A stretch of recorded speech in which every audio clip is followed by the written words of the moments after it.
last On we Dragon spoke Ball Z. on Dragon Ball Z. Fight the dragon. Cue 4 more hours of that constant rising Kamehameha. Alright, so last time on Dragon Ball Z, Dimitri had seemingly betrayed the group. I say seemingly to be generous. He definitely did betray the group. And he had attempted to help Liagier. I mean, yeah. Like, is it a betrayal? Like, what did he really do against you guys? Like, really, come on. I'm going against Rise's best interests.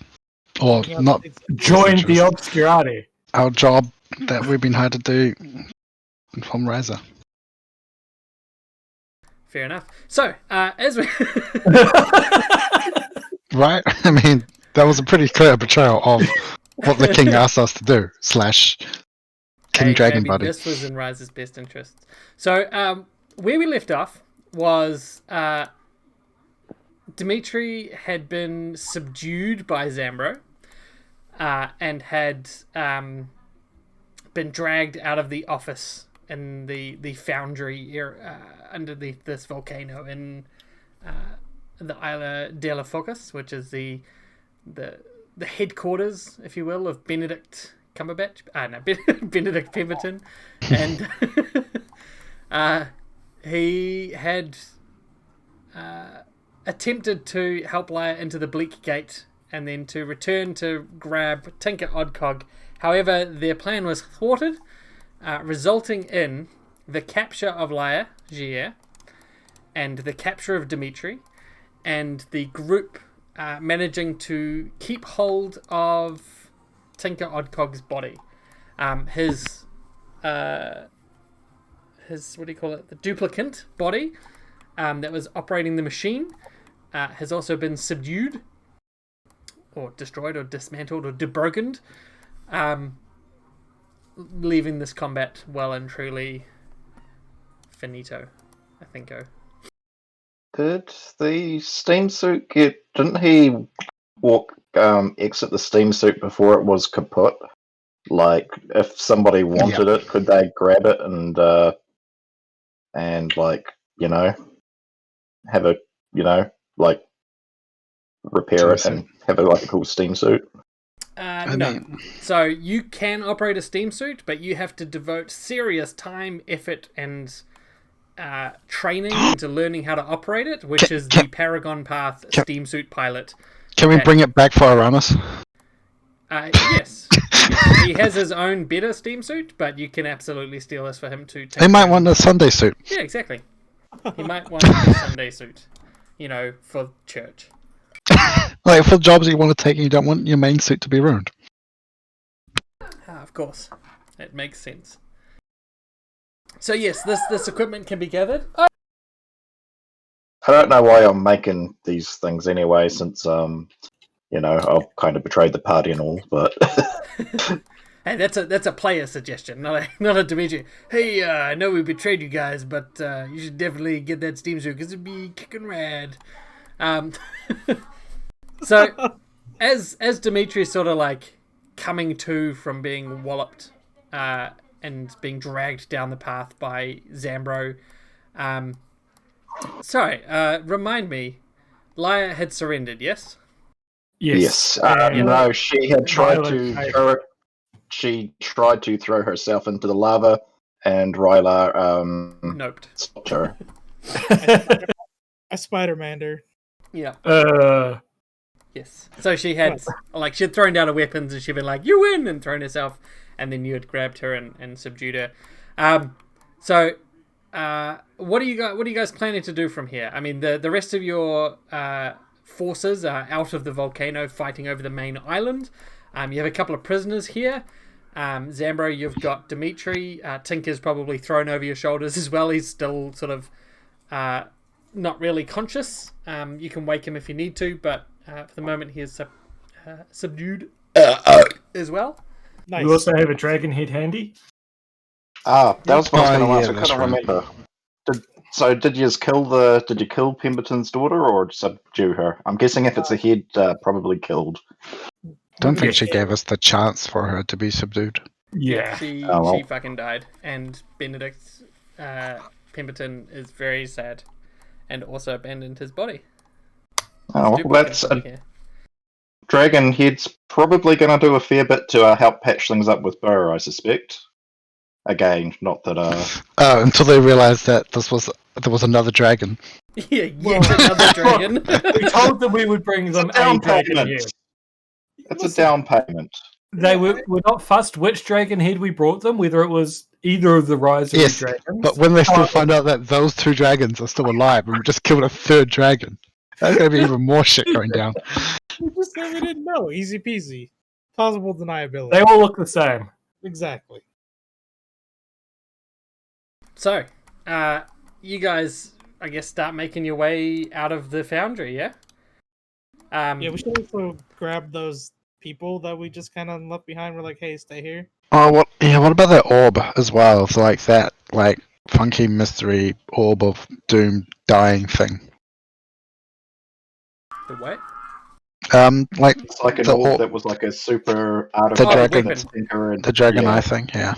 Yeah, I mean, you can, this place is not collapsing, it's not breaking down. You can take some time and, try and gather things of value, or you can just organize for the RHC or Burn Army to have it Like that. returned to your facilities. The RHC can take it. You just don't want to get into the hands of, obstacle riding. Isn't there like a Dimitri. bazillion weird guns here? Do you think Ryla could find like a replacement not gun equivalent if he sifts through them all? You know what?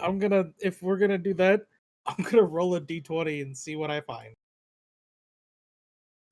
I want to see what crazy fucking guns there are. I'll just take the one I get. Okay. You're back a second. A not go for gun. This one actually fires Fires con-ops.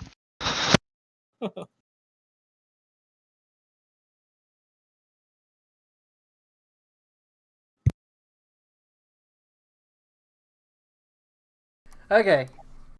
You find... Now, you're looking for a gun, eh? Not a handheld, melee weapon? Yeah, I'm looking for a gun, yeah. You find a advanced rocket-propelled grenade launcher. Whoa! Alright. Advanced rocket propelled. Got it. Now, when you have proficiency with advanced rocket-propelled grenade launchers, you'll have a +2 proficiency bonus. It does 3d6 in area burst 2. Holy shit, okay. And it does half damage on a miss. It has a range of 15/30.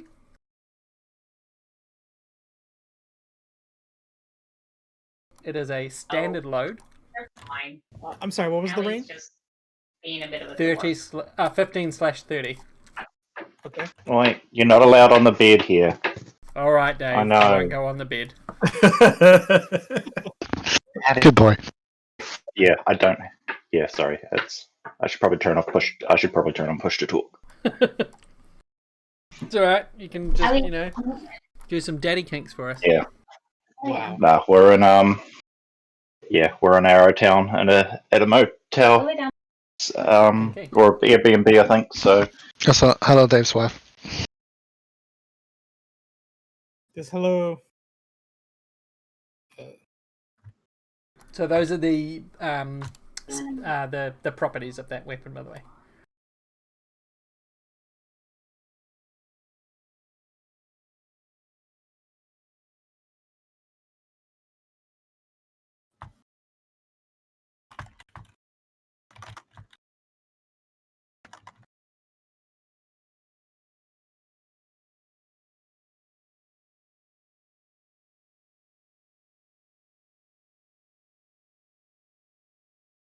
Alright, so that's the weapons you find. As you guys are searching through this area as well, you do find a big stack of papers, basically, in the office area.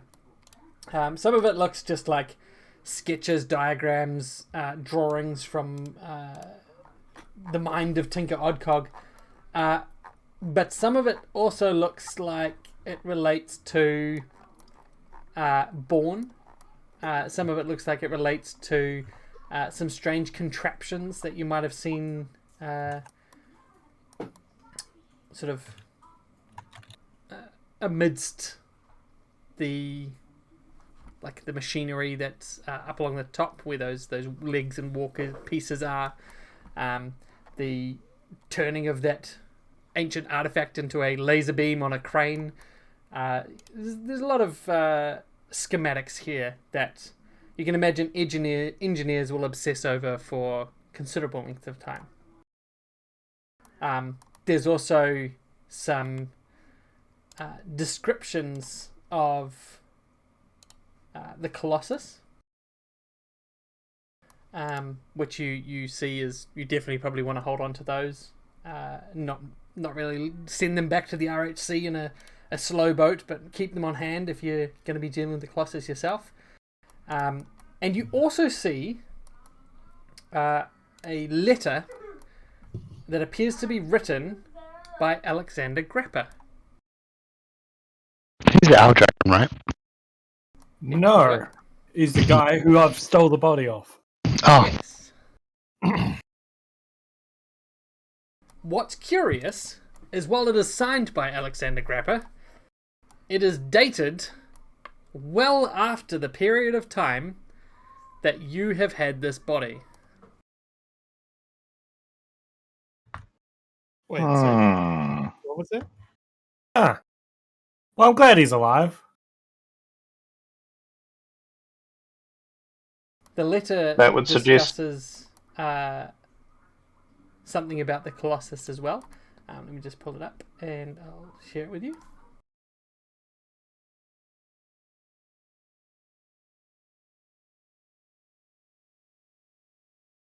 It talks about the requirements that the Colossus had for its design. That he's beginning to understand why the specifications called for Born to be able to lift a flat object 100 feet in diameter, weighing at least 11,839 standard tons, and to be able to hold it with one side angled on the ground. So this is some various schematics and the letter, or some various specifications, and the letter talks about Alexander being more aware now why these were requirements, and saying to Tinker, there is much damage that we have done in the creation of this Colossus. You need to help me undo it. There does not appear to be a response written around here, so either he sent it or he hasn't replied.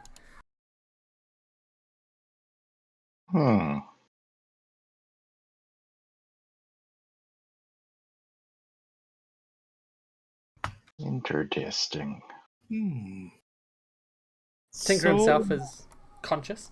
So what are you guys doing with the prisoners? Are you going to walk them back to the boats and send them away? What do you want to do? Yeah. Might as well, yeah. Ask them for any pertinent information. Did they hear their captors talking? Yes, their captors were gnolls, but come on. Gnolls can talk, right? Yeah. Sorry, I was sort of more meaning the liar Dimitri and liar Gier.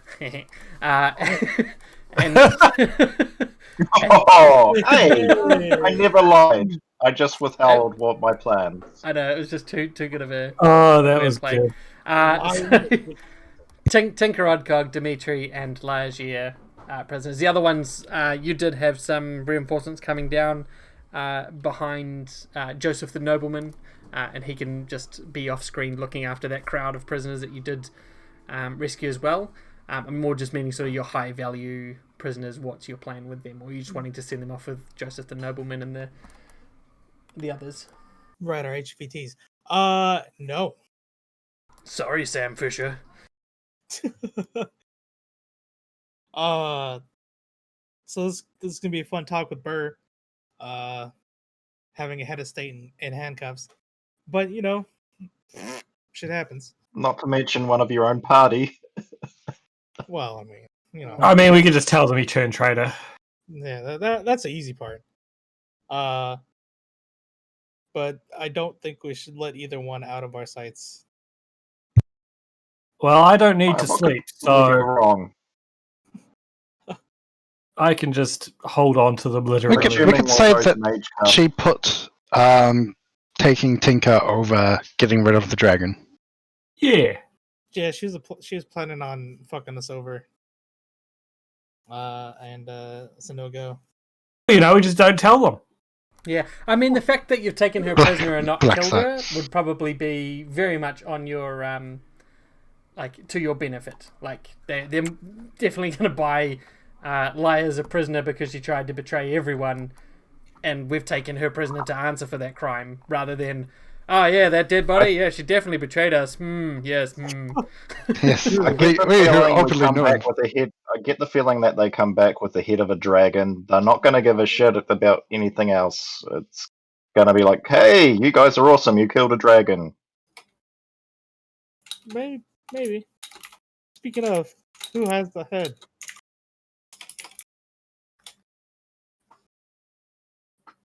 Yes. I think that was Jeff Zambro. Zambro's carrying like two people right now. I don't know if he can carry the head as well. He just takes his helmet off and puts the dragon head on a participant helmet. All right. Yeah. Rawr, look at me, I'm Gradiax.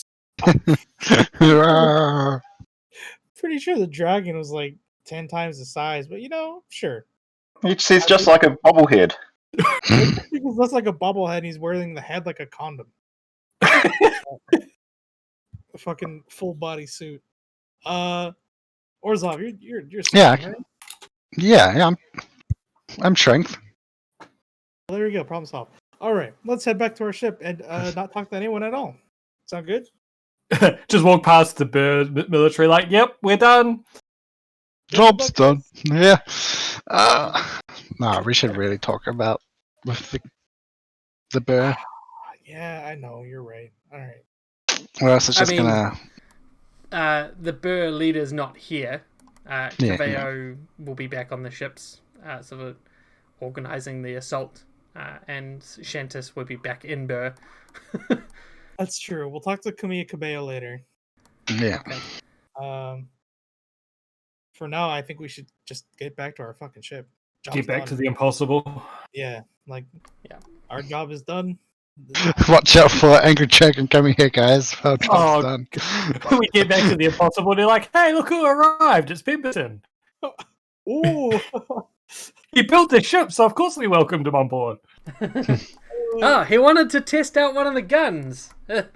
Benedict, why are you pointing it at their dinghy? What's happening?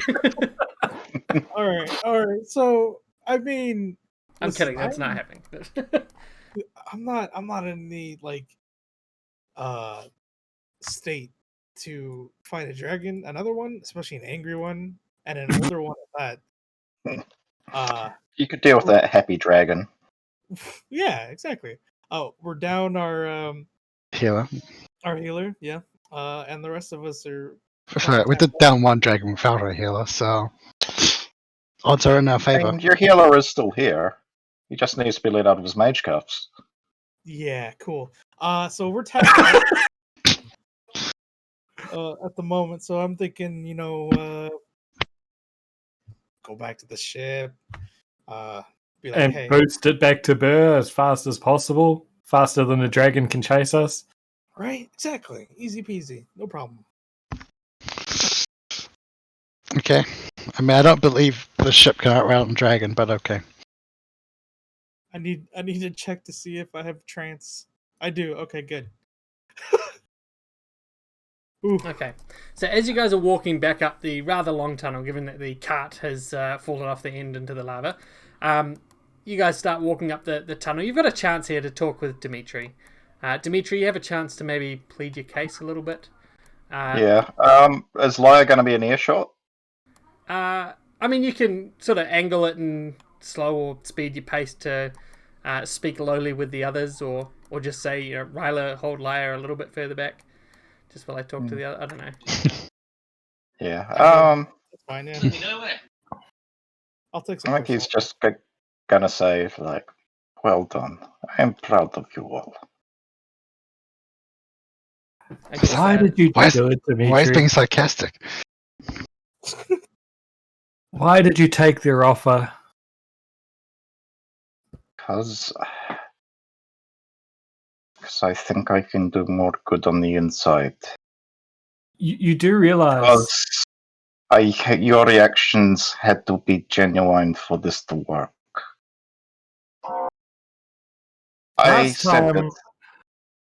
last time I worked with the Obscurati, I lost my body, which led to me spending far more time than what I would actually like with you guys.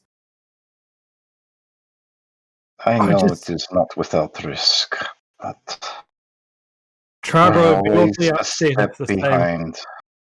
Tribro would be awfully upset if the same fate befell you. The end is coming. I do not fear death. But Do you remember what you told Tribro on Axis Island? about how the end is coming and something or other. We're all going to die. He would be the only one left. Yet you guys still fought on. He's told me the tale a few times now. Yes. He has a lot of faith in you. It's probably why he was quite upset when he saw you, well, join the Obscurati for real. I did it because I have faith in you all. If there's a chance that words can stop them or slow them down, I need to take it. But if words fail, I'm counting on you all to do what needs to be done. I know I take big risk, but I expect that even if we took Tinker, you would follow to the ends of the earth to stop them. And I know I can trust you to succeed. But if we can get on the inside, there is so much we could learn. And perhaps, if they truly are philosophers, as they say, and not cultists, perhaps there's a chance to talk at least some of them to reason. They put a hell beast from a pit in my head, which then attempted to fold reality into its own dimension. At what cost? At what cost? Hey guys, what are you talking about up there? Everything cool? I know the plan is foolish, but I detest violence. I always have. I do not want to believe it is the only solution. I'm willing to accept that that is a possibility and that your path may be the necessary one, but at least let me try to do it my way. I have betrayed you in deed, but not in spirit. I want to stop them, I do. But yes, for the pain I have caused, I am much apologize. And I will face the judgment that Riser and the King deems fit.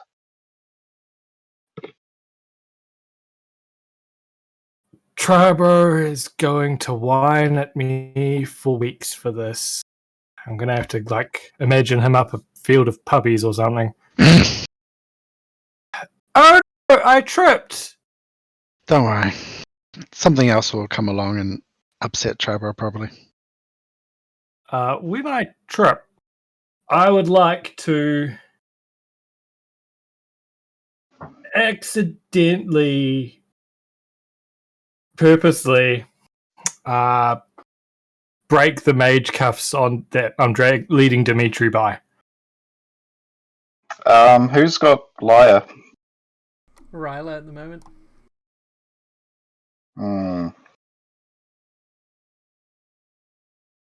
I can't really do much without her. Trevor, what the fuck? Mage cuff There's a rock. keys. Mage cuff keys like separately keyed, or is it like one key will fit them all? Surely that'd be just like police cuffs where one key does them all. Yeah. Can just shimmy it. That's what I'm thinking. Yeah.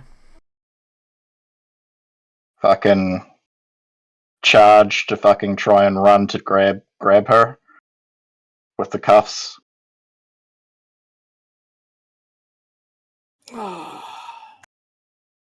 Okay.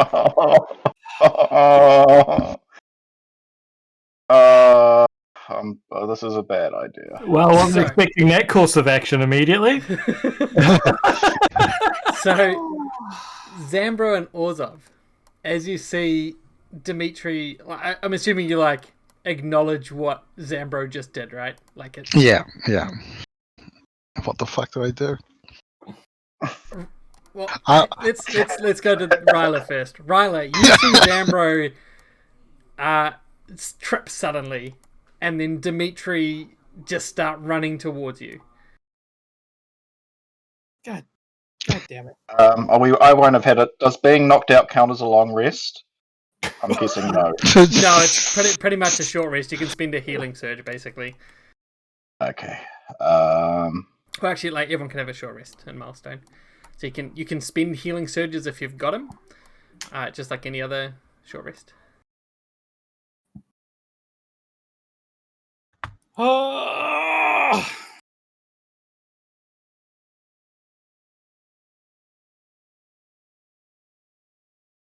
So, Zambro, what did you give Dimitri?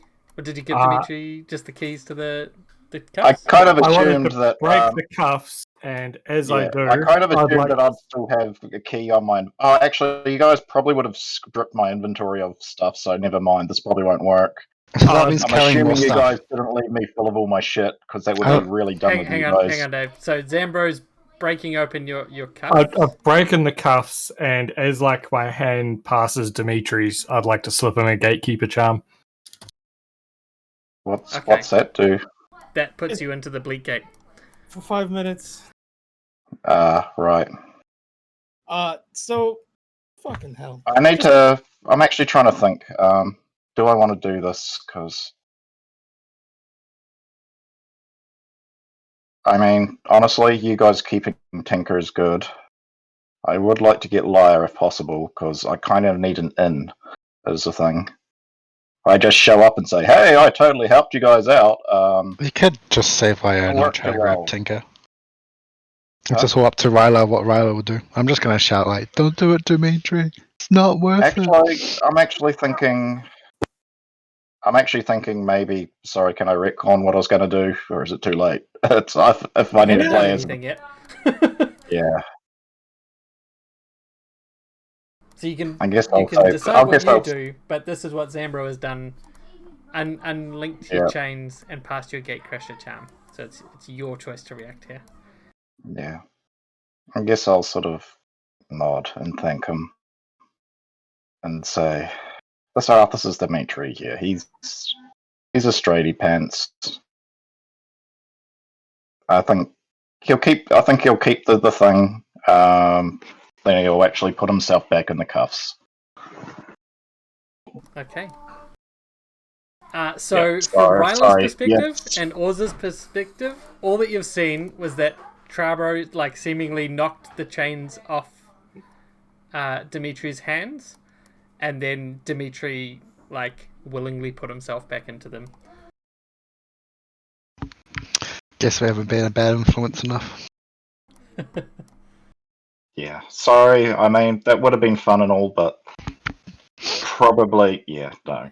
Ryla would drop you Well, immediately. it would have had a 0. Yeah, it would have had a 0% chance of working, and it's He just finished saying that he was about to accept what he was given. So no, it wouldn't have been Dimitri. Hmm.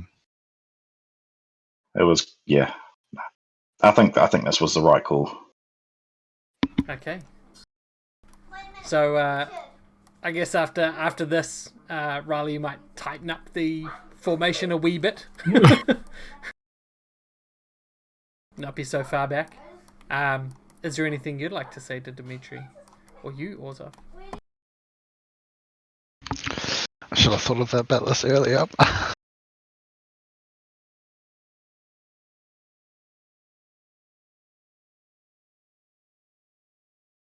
Dimitri. What the fuck, man? What the fuck? I am sorry, Ryler.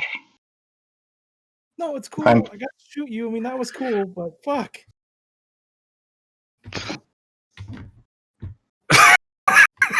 You've done well, Ryler. You've done very well. What? Don't think. Go No, ahead. you go. You go. What was your grand plan there? What were you intending to do? You know how the Gatecrasher charm works, right? Takes us to the Bleak Gate. Yes, for 5 minutes. Then you come back in the same spot. I know how it works because I used it. There was a plan. You know,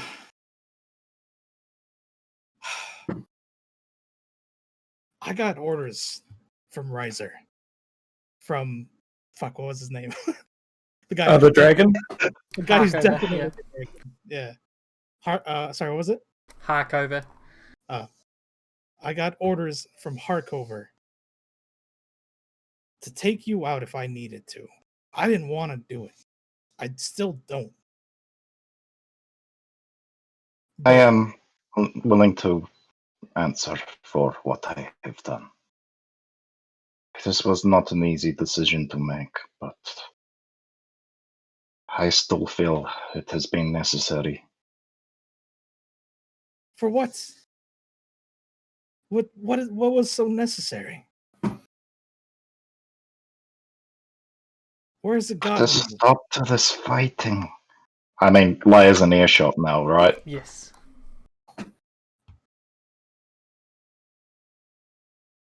We keep following them 6 steps behind, trying to deduce what they are doing. We fight. There are civilian casualties. I'm tired of fighting, Rylar.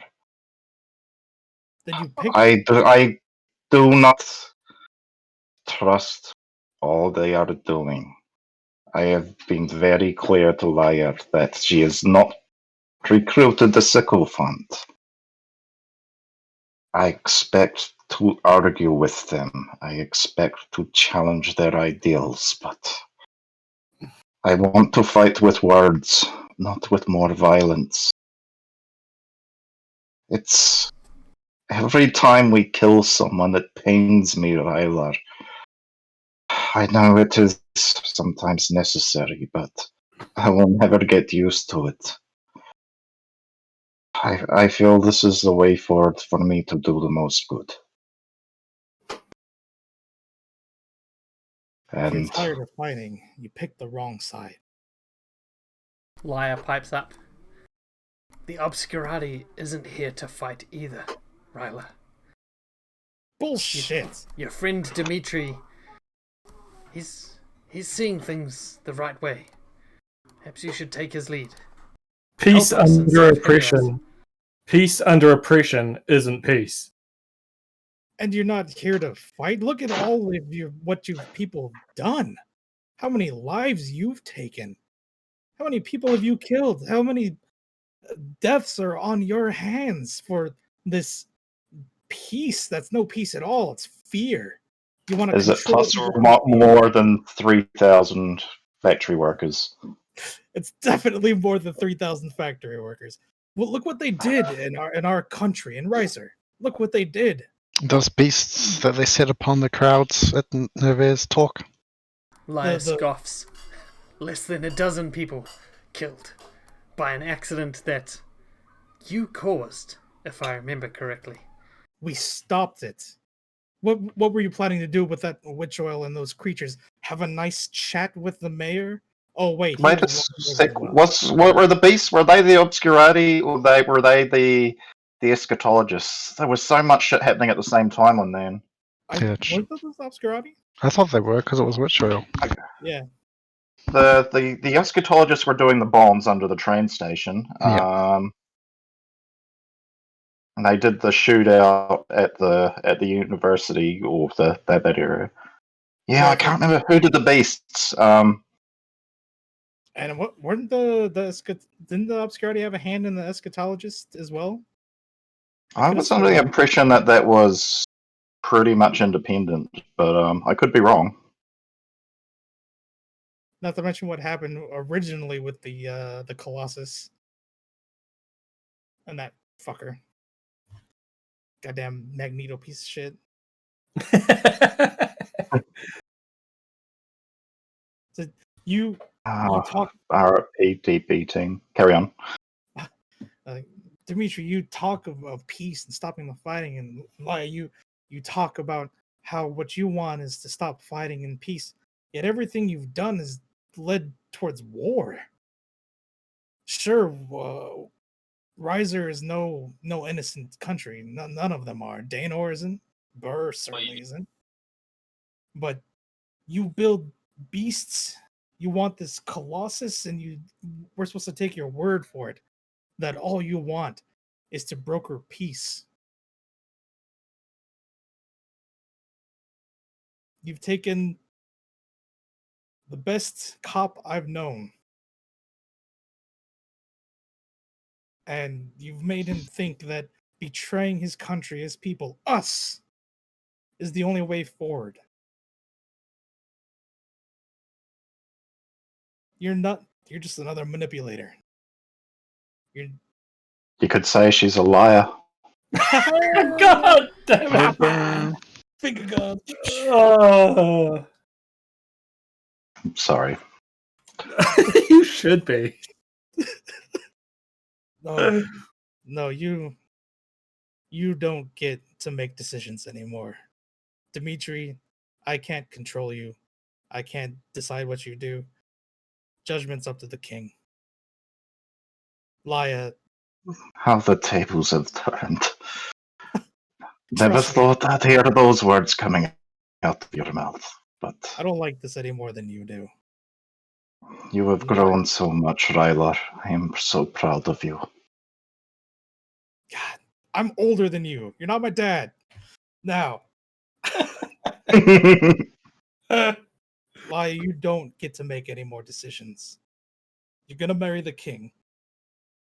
And that's it. I can't kill you. I want to, but I can't, and I know that. But I will never accept your version of peace. This is disappointing to hear.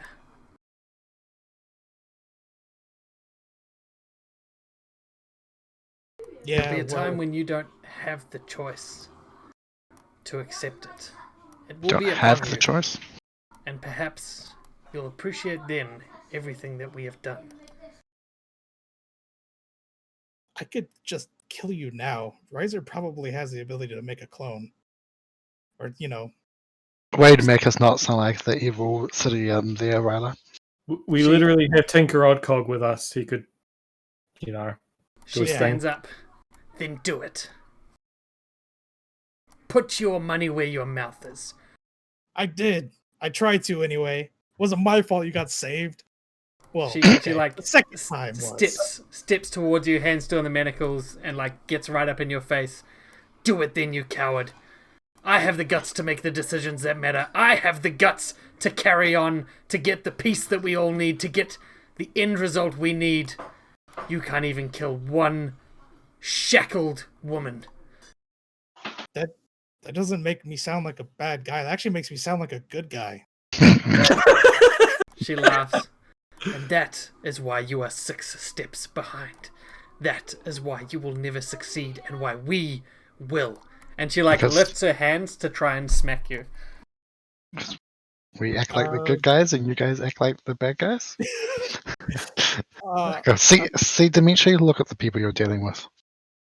I have this sneaking suspicion that when she slaps you, she's gonna have like some fucking needle shit in her hand. You know, like Oh my god, it would be Sure. so hilarious if after all The this time irony. she actually poisoned you. I want to know what's. All right, yeah, sure, I'll take the slap. She just slaps you. She's like starts wailing on you. Like she shoves you and pushes you and like is hitting you. There's no hidden needles, nothing like that. She is. Yeah, you guys searched her. You took her weapons. You put her in manacles. She doesn't have anything, but she is wailing on you.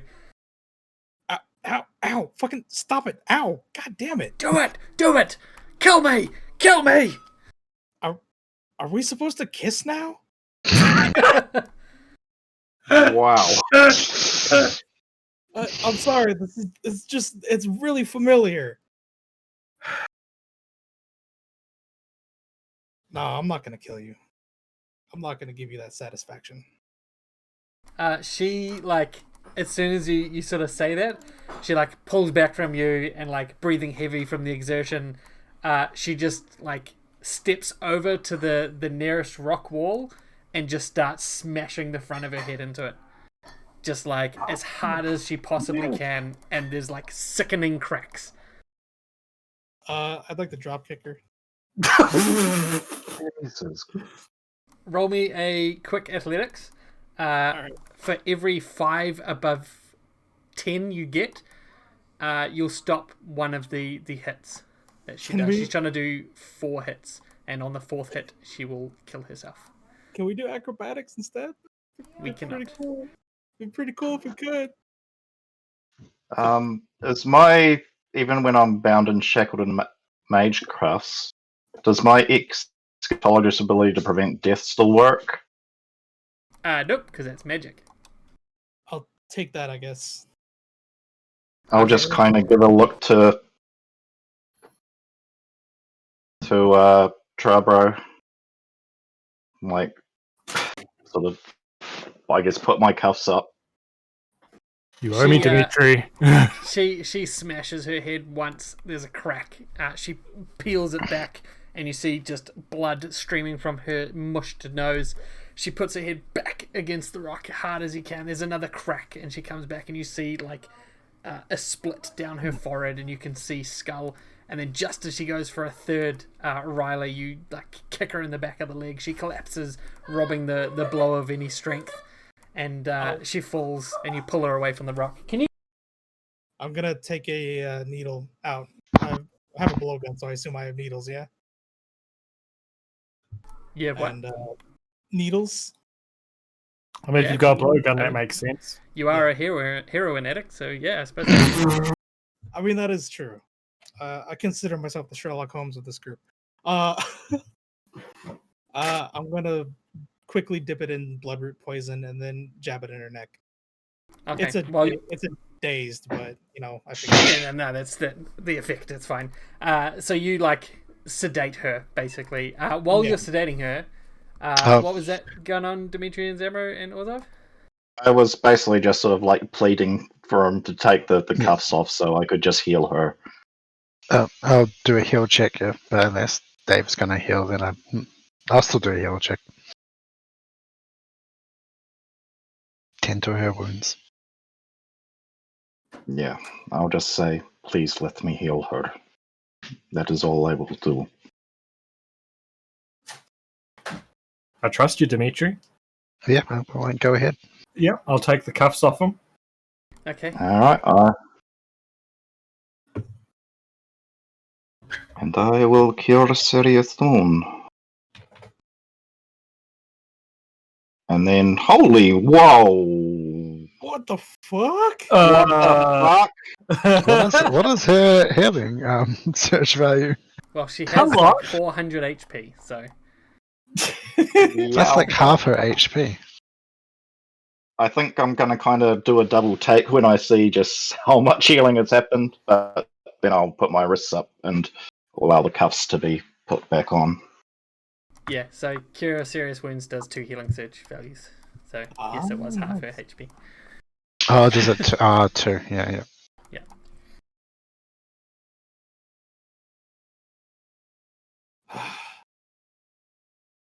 So, like, the cut begins to stitch itself back together, but it is slow going. She's done some serious damage. Her eyes are lolling around her head, and she is well sedated. And Dimitri, you're sort of standing there a couple of feet from her. Ryla, you see that Dimitri is out of his cuffs, standing close to you all. And Orzov and Zambro. I'm just waiting for the cuffs to go back on. Yeah. I'll hold up a gun at Dimitri until the cuffs are back on. Like towards Dave? Yes. Towards Dimitri, sorry, not Dave. Like Not towards Steve, the player. I'm not handing him a gun. I am pointing. No, I mean like not towards her. Sorry, so that's getting right. Yeah, no, not towards her. She's out of it right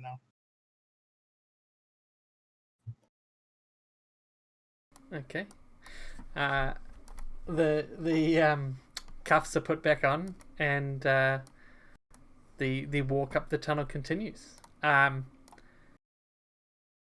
You get to the end of the tunnel, and you're met up with the remaining forces that have secured Isla de la Focus, and well done. Congratulations, you won the campaign. GG, no re. Did it. All right. Mission accomplished. Did we hit level 15? We killed the dragon. So, there's going to be a time jump right now. Okay. I'm just briefly going to sum up things. Let me know if there's anything that you want to do differently or have shake out differently. But, in effect, the prisoners that you rescued are returned to Burr. They're very thankful. Yay, you did a good job. Laia, Dimitri are both imprisoned and returned to Riser. Actually, I'm guessing there's like a suicide watch on Laia. for when we get back on the Impossible, I'm assuming they're going to be locked up in a hold somewhere. Yes, they're going to be on the brig, and the Impossible is intending to return them to Flint. I will volunteer to keep an eye on them since I don't need sleep. And Laia has smashed her head a bunch. Yeah. Okay. So, and Dimitri's willing to sit around and not escape. And when I'm down there, I'll approach Dimitri in the brig. Yeah. So they're in 2 separate cells. So both in the same area, but a separate cell each. I take it we're the only prisoners on board. There's a couple of like low-level Knoll grunts, like the ones that weren't duplicates. There's a couple there, not a huge amount. Most of the prisoners go to Burr, and the Impossible will be dropping these ones off at Burr as well en route. But yeah, it's mainly you guys are well enough away from them. And I'll approach him when he's, are you sure you want to do this, Dimitri? I am sure. I think there is any chance to resolve this madness without violence. I have to try. I'll reach through the bars and hand him his badge, which I took off him before, and a key to the mage cuffs and a key to the cells. I'll say, for this to work, I need her. You have Oddcog. That should keep things relatively safe for now. But I need her to make my case. That key should do both of your cells. And if you need a distraction, I can go make one for you now. Do you need I a ship can't scuttle? remember. Did Laia tell me about how her escape method worked? Yeah, so she has a ritual that will complete the transition to the Bleak Gate. I guess it depends on how much she's fucked her head up now. I mean, she's sleeping it off. You did a massive fucking, like, huge healing spell on her. She's stitching up. Just going to be some time. Yeah. I guess I'll kind of, bide my time. Wait some time until she's good and ready, and then Then when the time comes, I guess slip out of the cuffs and get her to bamf us out. Oh, it sounds like the time is now. Yeah. Fucker. I mean, that's it. I'm not just gonna rush her while she's sleeping off the biggest the biggest migraine in history. Okay, so a little bit into the night then. You can like secrete the key and the charm, and maybe a couple of times Ryla will come down to check on you all and see Zambro keeping close eye on the two of them. But when everyone is off to sleep, off to bed, the ship is setting sail from Isla de la Focus. There is a soft clink of a cell unlocking, followed by another clink. Zambro, you hear of another cell unlocking, some hushed whispers between Dimitri and Lyra, and then a strange noise as the two of them. Wait a minute. Aren't we over ocean? And, if this goes into the Bleak Gate, are we just going to disappear into the middle of the ocean in the Bleak Gate? Yeah. Well, considering you're very close between Isla de la Focus and Burr, like it's just a strait between the two islands. Remember, so you can swim to either one of them. Yeah. Okay. Like Lyra can swim. I'm pretty sure Dimitri probably can swim too. Yeah. That would be a major oversight. Actually, I'm just thinking before I release this character, I should probably send all my shit into the party loot, because I'm imagining in the cells you would have stripped me of all my shit. Yes. And Ryla's going to be got too so excited happy over stripping Dimitri there. Now, at like 4 a.m. in the morning, Ryla, who only needs to sleep for half of the night, wakes up and probably feels the need to come again and check on Dimitri, Zambro, and Lyra down underneath the water. Presumably. I only need a trance, so yeah. I would definitely try to make sure she didn't pull any fuck shit. So you pop downstairs she didn't. And you find Zambro. Zambro, how does he find you? Just sitting there looking at the empty cells. Zambro, what the fuck? What's going on? Why are the cells open? I'll rush over to the cells and look inside. They escaped. What do you mean they escaped? They're no longer here or in their cells. I can Therefore, they have escaped. Well, yeah, but how? You were keeping watch. We stripped them of their items. How? How did they get out? I'm not sure. I stepped out to go pee. You're a warlord. You don't pee. That's an oversight in this plan. Do you say that out loud? Yeah, that's an oversight in that excuse. I forgot that I don't pee anymore, but I went out in instinctual habit, and while I was squatting over the edge of the boat, I realized I don't need to anymore. Trevor, what are you doing? You don't need to do that anymore. You're fine. Okay, listen. Now, there's no fucking meta here, but come on. I'm gonna insight that shit. Oh, you don't even need to insight. No. There's no need to. Like, insight is for rolling against NPCs. You can use your, the this shit. You know In Zambro. character, yeah, come on. You never seen him try to go right pee before. Yeah. Let's just summon and summon. Zambro. Fucking come on, man. A woman, you, I don't know what you are right now.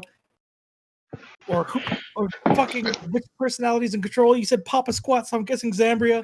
What the fuck? What the fuck? What are you doing? What did you do? I gave them the key to escape. Why?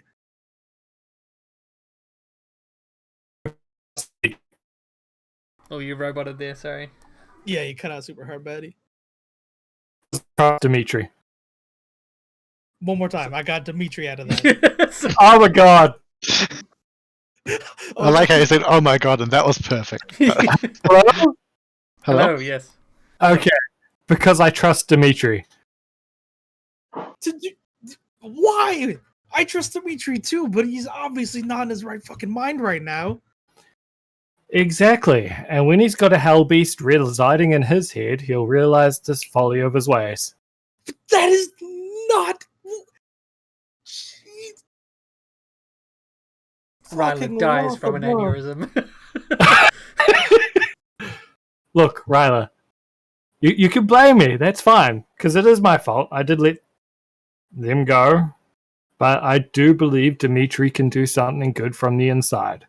No, Yeah, he was can't. looking very sad. Orzhov, what the fuck? Where did you come from? Anyway.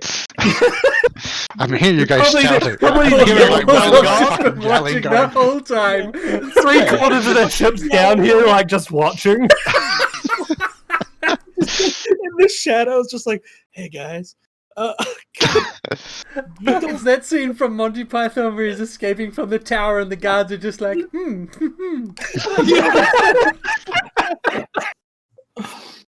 You can't actually believe that. I love Dimitri, and I mean, we got along. Well, we No, you were in the didn't. same police force together.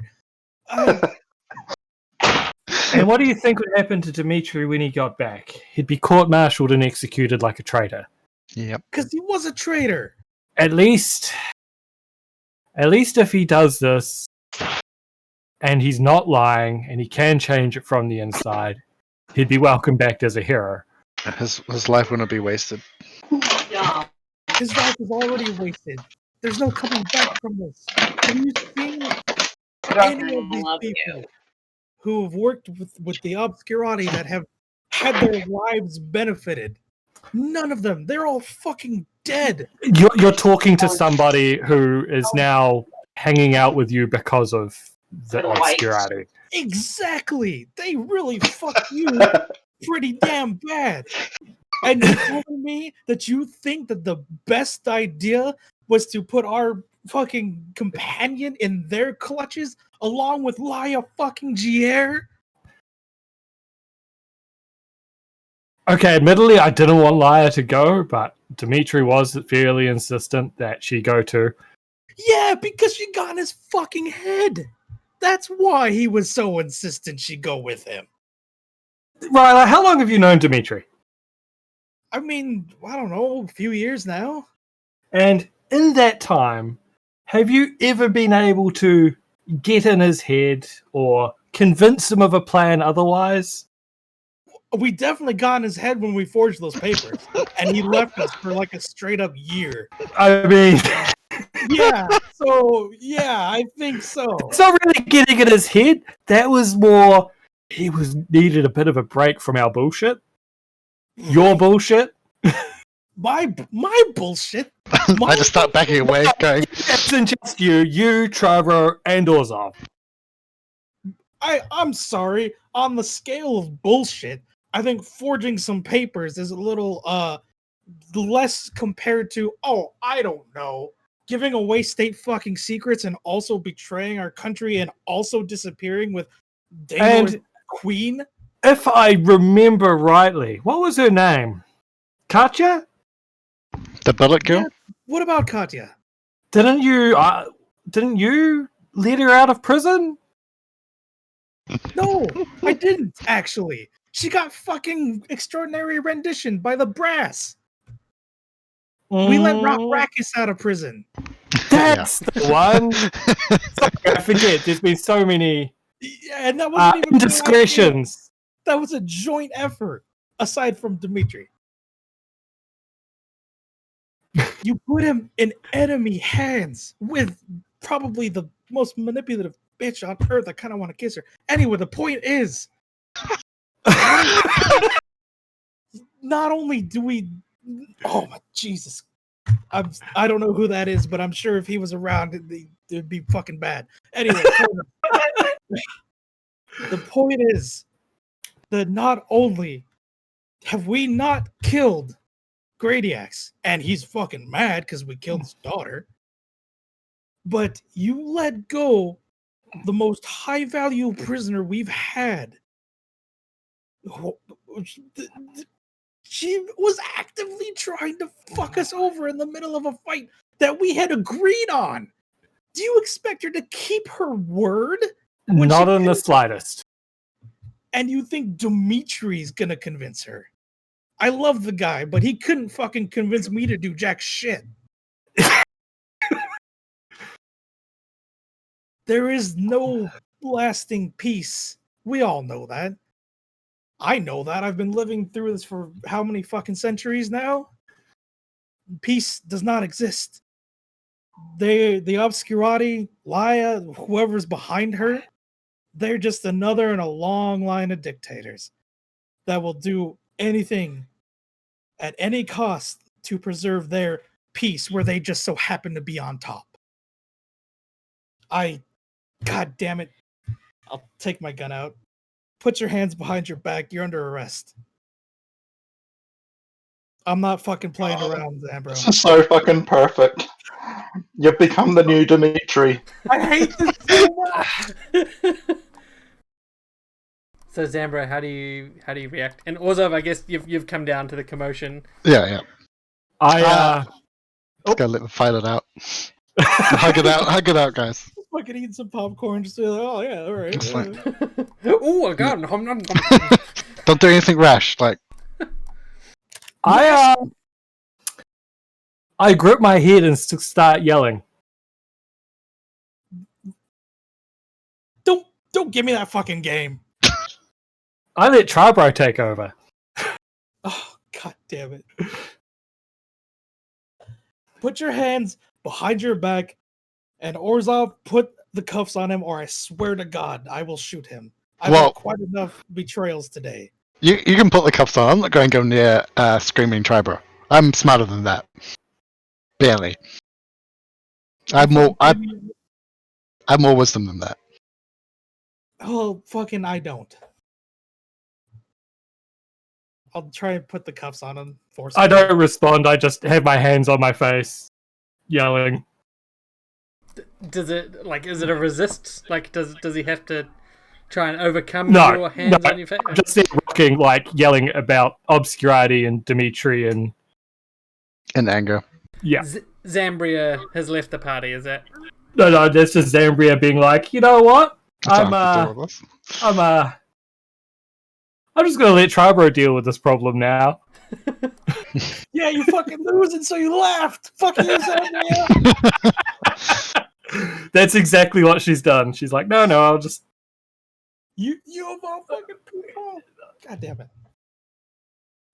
Sorry. So yeah, he won't resist. You can lead him into the cells. No problem. I'll be okay, Tribro. I'll be okay. We'll get back, Dimitri.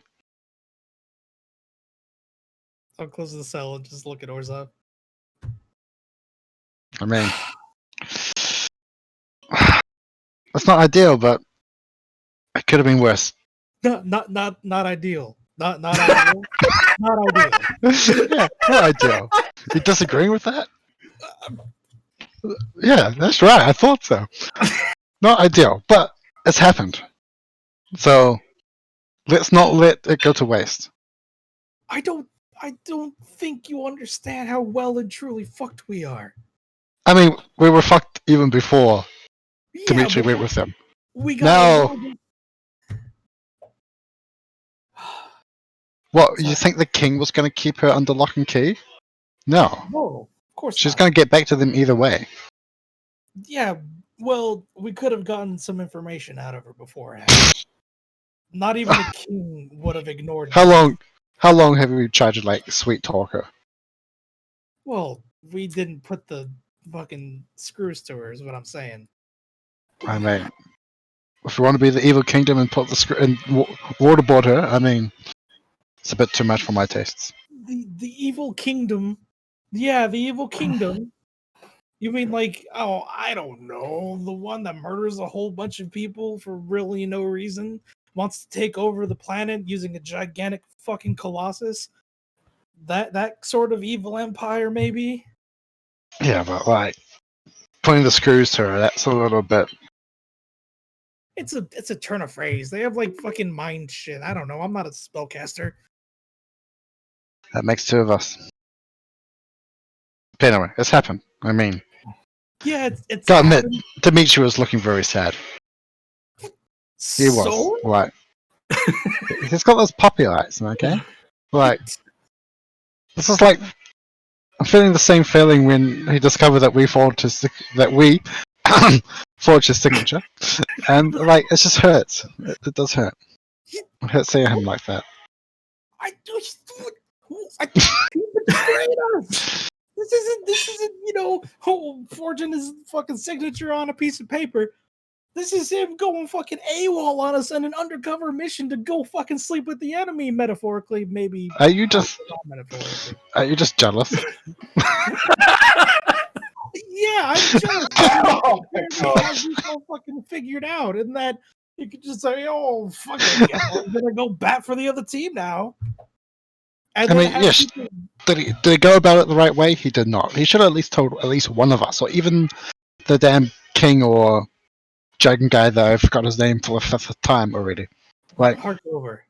he could have like at least informed someone of the plan rather than just Lone Ranger it. But I mean, gotta admit, there was the opportunity.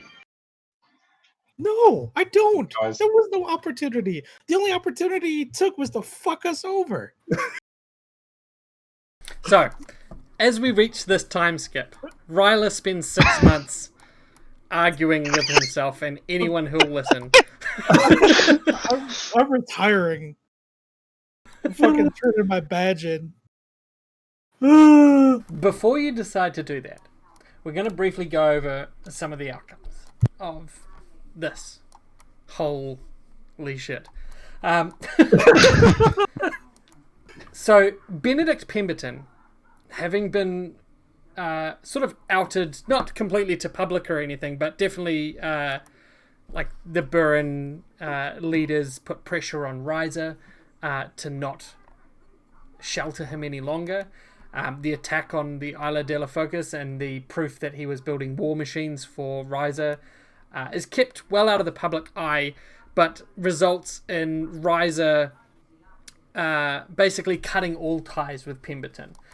His factories are possessed by the state. And- Sorry. Sorry. I thought a ghost possessing the factories. Sorry. No, so they're taken by the state. He's forced, obviously, from his lair due to your actions, and he leaves public eye and sort of the knowledge of where he's gone becomes lost. There are efforts made by Burr and by Riser as well to find out where he's gone in order for corrective actions to be taken. Unfortunately, over the couple of months, no success is made in that regard. Tinker Oddcog, once he's returned to Riser or brought to Riser, he begins to aid Riser's military industry. He doesn't. It becomes very quickly that he doesn't really care who he's working for. As long as he's given tools, access, and freedom, he'll quite happily create and invent for whomever provides those things.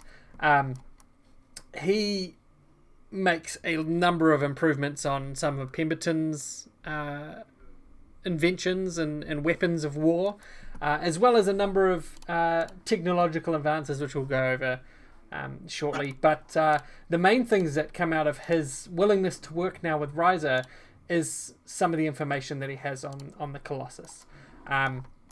And when he's questioned about the letter that he got from Grappa, he says, "Oh yes, well of course. I was contacted by the mind maker Grappa, who well he says that he's in the Steel Shaper." The body of the Steel Shaper, or the mind of the Steel Shaper? I didn't really pay attention too much. He was talking about very interesting things, but something about the Steel Shaper. Does that name ring a bell? He shrugs. Doesn't really ring a bell with me. Everyone's Steel this and Lord of Metal that, and all these titles. They're all so... Just give me your name. Tinker Oddcog. That's my name. Not Tinker Oddcog, Metal Man McStraordinaire. It's just ridiculous. I'm getting the feeling there's a really subtle hint here. I just can't quite grasp it. He does give information. So he goes over the stuff that you read in that letter, that the Colossus seems to need to hold up some big 100-foot diameter, 11,000 ton object for some reason. He also goes into detail that Born was created to be able to withstand truly extreme energy, the equivalent of standing in a volcano, as well as resist serious kinetic injuries. Basically, he's built to withstand anything known to all of society, basically. And it was needed to stabilize its own magical energies without having to rely on power from other planes. The reason for that is unclear, but Tinker says, we did manage to do it. Witch oil. Witch oil was a self-contained planal power. Fantastic. He also notes that the last refit made to Born was to open a small hollow in his chest, about big enough to hold a pumpkin, which had a pipe that could feed in some of the liquid fuel. He wasn't sure exactly the reason. He never saw anything put in there, but he does note that it was an interesting last-minute change. It was also required to be able to function underwater for extended periods, at pressures seen only in the deepest trenches of the ocean known to all of society. And he talks about how he worked with experts in several fields to integrate the necessary components. He's particularly fascinated working with mindmaker Alexander Grappa, because the man insisted the Colossus be capable of nuanced facial expressions so that it could interact and express itself. It was a strange decision for sure, but, he was so passionate about it, and if there's anything I love about technology and passion, it's when the two come together. So I thought, why not? We've got the time, we've got the resources, let's do it. Let's make a little smiley sad man. It was great. I love Oddcock. I fucking hate him. Tinker even mimicked elements of the little understood human endocrine and vascular systems to ground the Colossus' physical feedback of its emotions. The idea being to help it form attachments to normal people and feel loyalty rather than mere obedience. Another request and a push from Grappa. I think it came out quite well. You could treat him like a baby or a son or a friend, and he'll feel it and return those emotions, if you deserve them, of course.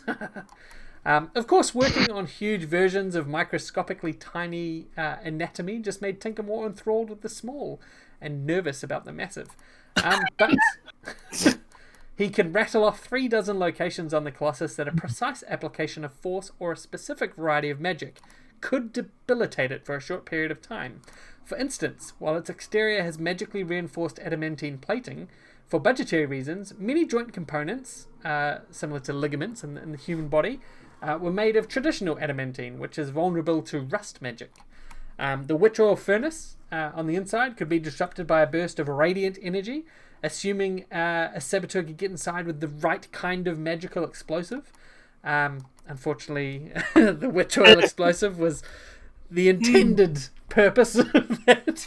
And the fuel feed piping to the housing in the chest is insufficiently secure due to its late nature of being added onto the robot.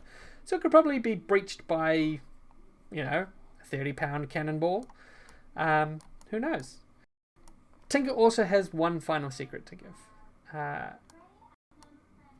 he provides a letter to you. He says, I didn't just get the letters talking about what we had done. I got a letter addressed to you. And he pulls out a crumpled letter that he says, you don't want to know where I've kept it, but it's been a long time holding, and Grappa made sure that it was very important that I give it to you, right? And he passes over a letter which I'm going to share with you. Well, I'm also just going to congratulate him on his excellent work with facial features. That must have been very hard. Yes, it was. Thank you for appreciating it.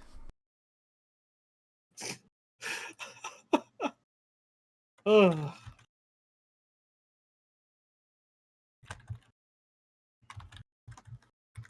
Fuck you, Oddcog. You just hate everybody now, don't you? Okay, then I had an idea. I wasn't going to do that, but now that you said that, I want to ask Tinker to make something for me. So, who would be getting the letter? Probably Ryla and Orzov, because Zambro, we'll talk about what comes of you in a sec. Actually, before we get to the letter, let's just close that one for a minute. Okay. Okay. So, Zambro, you are returned to Ryza. Ryla, I'm assuming you take him to the king, yes? Oh, I don't want to get executed, but maybe he can get this fucking crazy asshole out of his head. One of them. Don't know which one would be the best to get rid of, but at least one less. Fucking Zambria at this point. God damn it. Yeah, I mean, me as a player, I don't think it's a great idea, but I've already established myself as a Rizuri loyalist at this point, so fuck. Yeah, I guess. Ryla was the good cop all along. That's great. It just so happened all of it coincidentally was, it wasn't by choice. I was forced into decide. So as you arrive in Ryza and are brought before the king, we're not going to do a whole bunch of RP here. We are sort of going to gloss over what's going to happen. But as you arrive in Ryza, Tinker approaches you, Ryla, and says, I've got a gift that was requested to be given to you. I whipped it up from the Nixon X that I found on the boat. And he passes you a tiny miniature, which looks like Dimitri. And it stands and walks and waves its arms and then sits down. And that's all it does. It just repeatedly does those things. And it's a little dwarf automaton, sort of like a mini duplicate, but without any sort of control in it. He says, from your friend. And he just passes it over to you. What? What friend? That one. And he points over at Orzov. Just to remind you of Dimitri. He said it would make you feel better.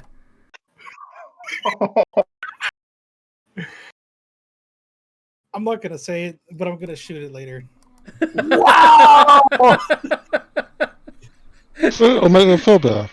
I mean, it will make you feel better, yeah. Yeah, that's so good. Yeah, thank you, Orzov. I really appreciate it. This is the most thoughtful gift you've ever given me. Excuse me while I have some shit to take care of. Poof! He comes back down without the automaton. Oh, I have misplaced it. My bad.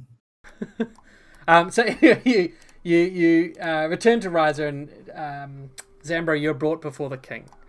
We're not going to go too far into it, but in effect, you're given your chance to explain your rationale, and the king is extraordinarily disappointed that you released Liar. Not so much Dimitri, doesn't really give a shit. But Fair. Couldn't that remember who you Dimitri released- was. You've released Liar back to the Obscurati. He states has struck a massive blow against our struggle against the Obscurati. This must be measured against the good you have done for Riser and for Burr, and forging the stronger alliance between the two. I do appreciate the work you and your compatriots have done for that. However, I cannot let this go unpunished. And you are sentenced to 2 months in prison in Riser for your crimes. More than fair.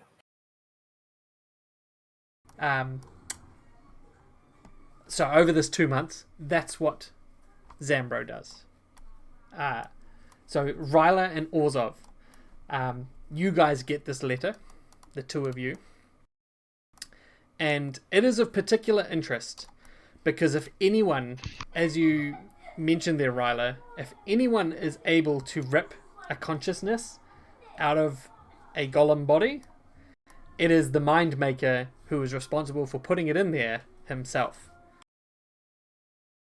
So I will reshare this letter. Does someone want to read it, or do you want me to read it out loud?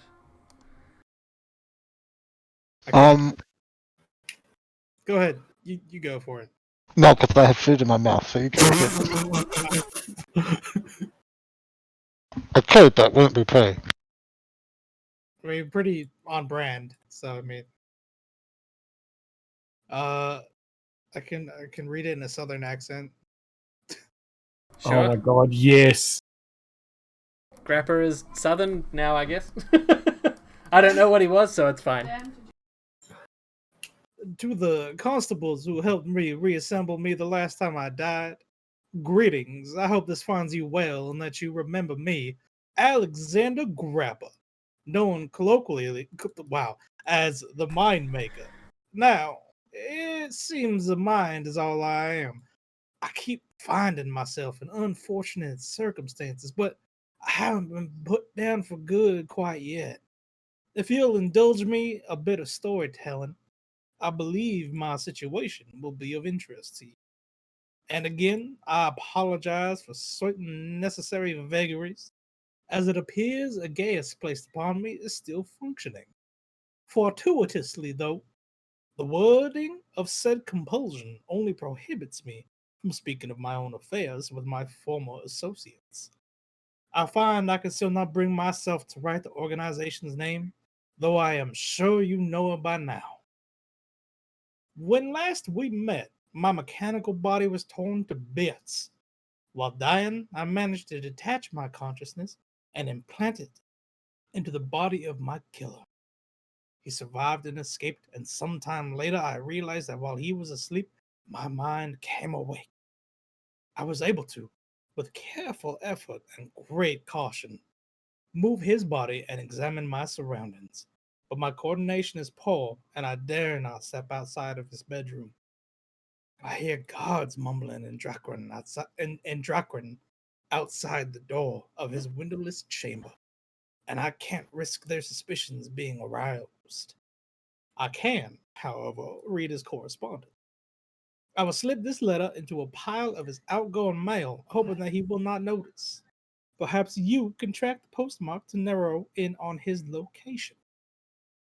He is coordinating the transportation of 10 seemingly unrelated individuals, ensuring that their travel is difficult to track. There is some grand convocation coming soon, one he is invited to as well. And there is a window wherein a group of motivated investigators could, with perhaps some inside assistance, locate the man within whose body I am an interloper. Here I admit to some selfish silence. I both know and could reveal the location of this convocation, but I choose not to because I need a hefty favor, and fear drives me to pursue hard bargaining over idealistic trust. Do me this favor and I will guide you to the convocation so that you may strike a blow against those who have worked against your nation. The favor I ask is that you find my host, take him alive, and keep him subdued until his exhaustion and sleep allow my mind to surface. Thereafter, we must go into northern Drakir, a glacier that centuries ago covered the city known as Nutpara. I have read that there we will find my best chance to get a body of my own. Once I am no longer a mind bereft of flesh, I will help you get into the convocation. Remember, I know the routes and identities of several of those who are attending. Please do not attempt to contact me with the sending ritual or similar magic. I do not know if my host will receive it instead, but act soon. Leon's schedule shows him leaving on the 75th of autumn, and the convocation begins on the 79th, on the night of the full moon. Alexander Grappa. Postscript. Bring mage cuffs and ensure they're not made of metal. Alexander Hamilton. I gotta say, Southern was fucking perfect with that whole letter. It sounded like a That was. fucking, like, what's that cold mountain? It's fucking... That's good. That's good shit. So, we are gonna leave this right here. You have received this letter. And we're going to fast forward.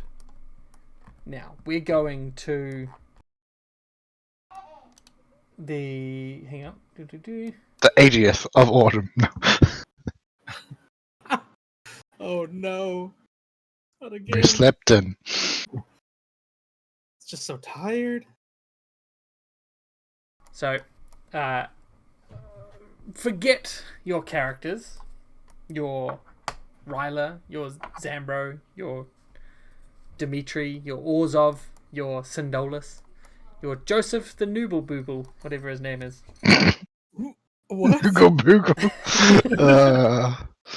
And we fast forward to a date around the 75th.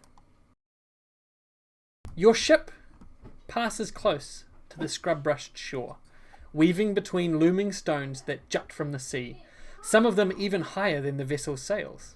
Hazy clouds and sea spray fade the island into a foggy grey, but somehow the crew navigates to a small pier.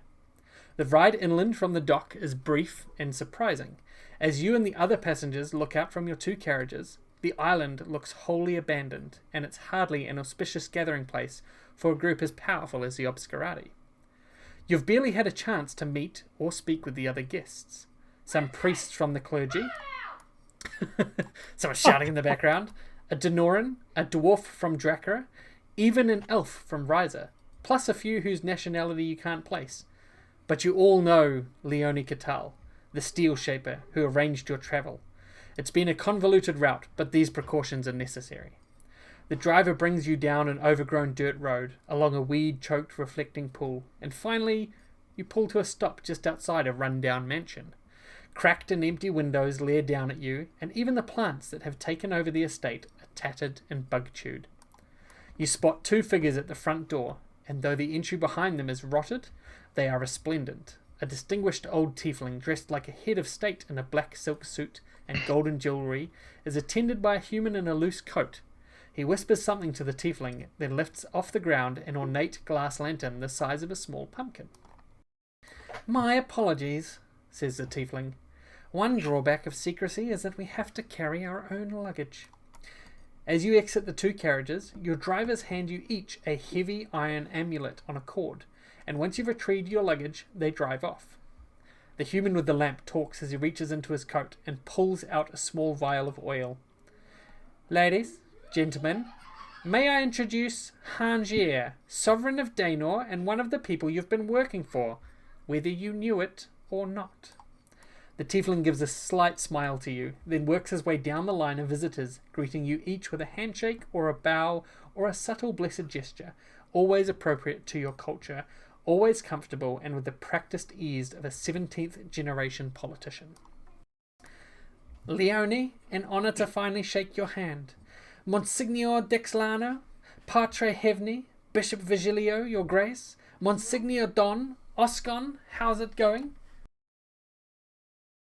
Monsieur Giscard, Herr Hetman, Miss Hatsfield, thank you for coming so far. Mr. McDruid, Sir Sangria, it's a pleasure to meet you all. He nods to his assistant. Bert, if you would. Bert has finished loading the lantern oil, and now he lights it with a quick strike of a match. A purple glow covers you, and your surroundings are spontaneously transformed. The cracked, dusty ground is now also smooth and swept clean. The facade of the mansion is now both decayed and coated with pristine white plaster, and your small gathering has been joined by dimly visible figures on the periphery of the light's radius. Armed men. Each of you now are an officer of the Obscurati. Of the names that I read, pick one of these. Who wants Bruce McDruid? Is he I a will druid? share them all.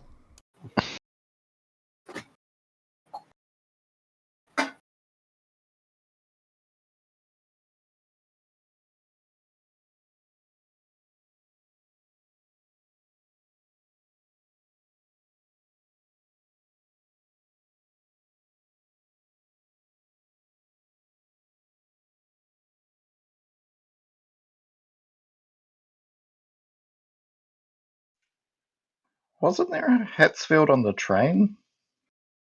I think there was. And also spying on the motherfucking king of Riser. Son of a bitch. Yeah, but she has good hats. That's true.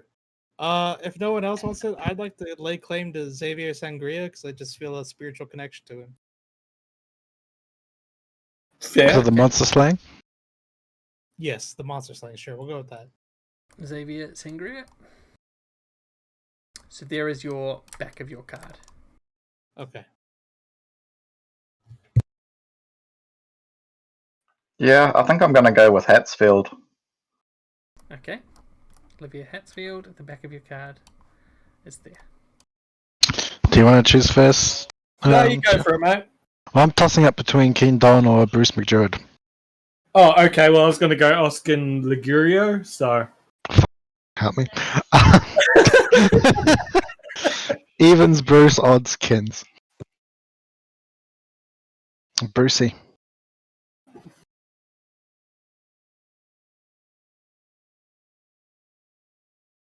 Alright, while you have a quick read over those, I'm just going to go and tuck the kids in. Okay. My question over those. Yeah. Shit, sorry. Who was going to Orzov? And who was going Brucey to... McDruid. And I'll take Oskin. Oskin. There you go.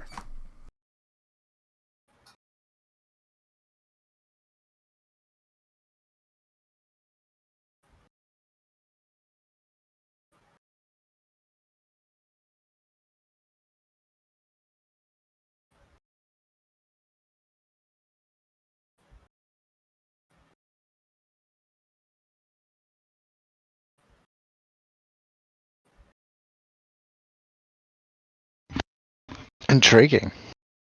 Very intriguing. Dun dun dun. It'd be funny if Dimitri showed up to this meeting. Welcome all.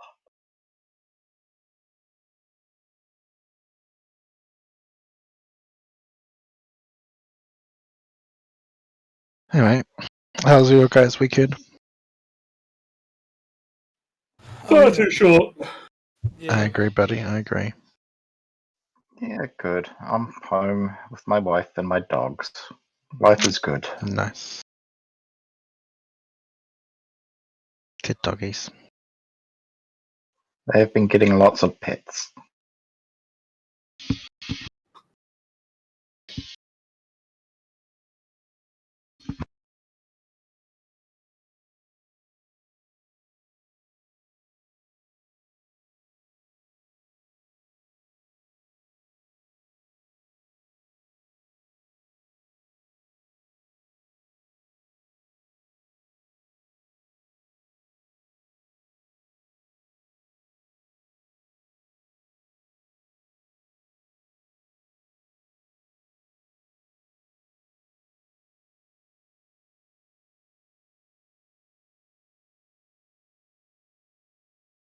Okay, you're all ready? Yep. As will it ever be. So Hangier asks everyone to put on their amulets, explaining that you'll be currently coterminous to the Bleak Gate, and the amulet will pull you through to the other side over the course of the next 5 minutes. Safely, relatively painless. So, just a matter of time. Please, place them around your necks. Bloop. Sure. And he goes on to say, when our business is over, I'll return you to the real world via the same method. I prefer you hold off any questions about this until you are fully in the Bleak Gate. And as each of you put on your amulets, you switch into the Bleak Gate fully, and you can now see a predominantly dark world with a cloudless black sky. Only a small area is illuminated by lights from the mansion windows and lamps beside the flower bushes that grow along the reflecting pool.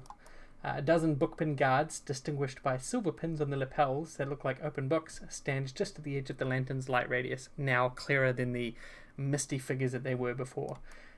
Over the next few minutes, you fully become, or transfer over to the Bleak Gate.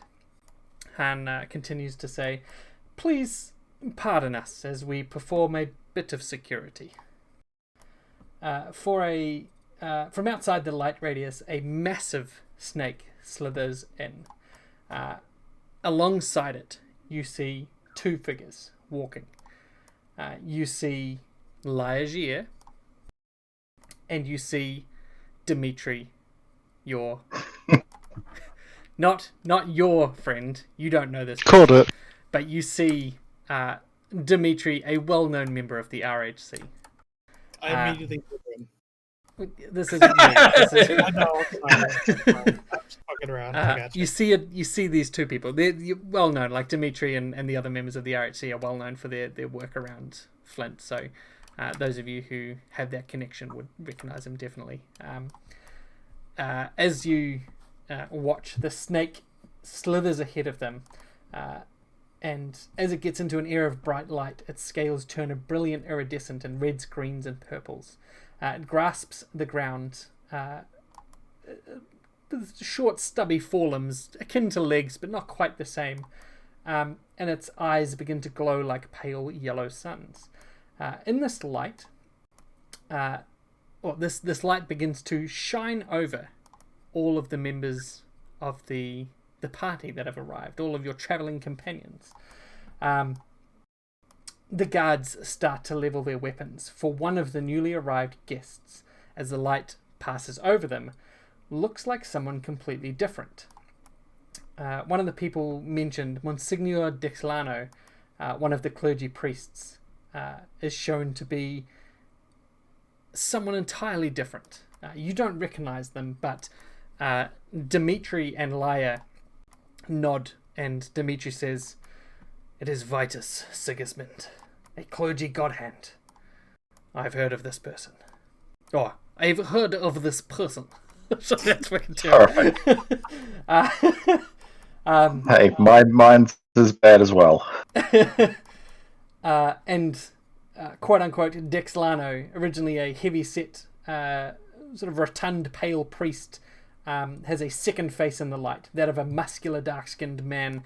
The body is much slighter than whatever obscuring magic he is using would give off the impression of, and he realizes quickly that his disguise has been pierced. He reaches to tear off his amulet, but the serpent moves first. Its eyes flash with blinding light, and the man's body starts to blacken and peel away, while his shadow is slowly burned into the manor wall behind him, as if he is exposed to the power of the sun itself. Yeah, Dimitri, really fucking stopping the violence there, buddy. Yeah.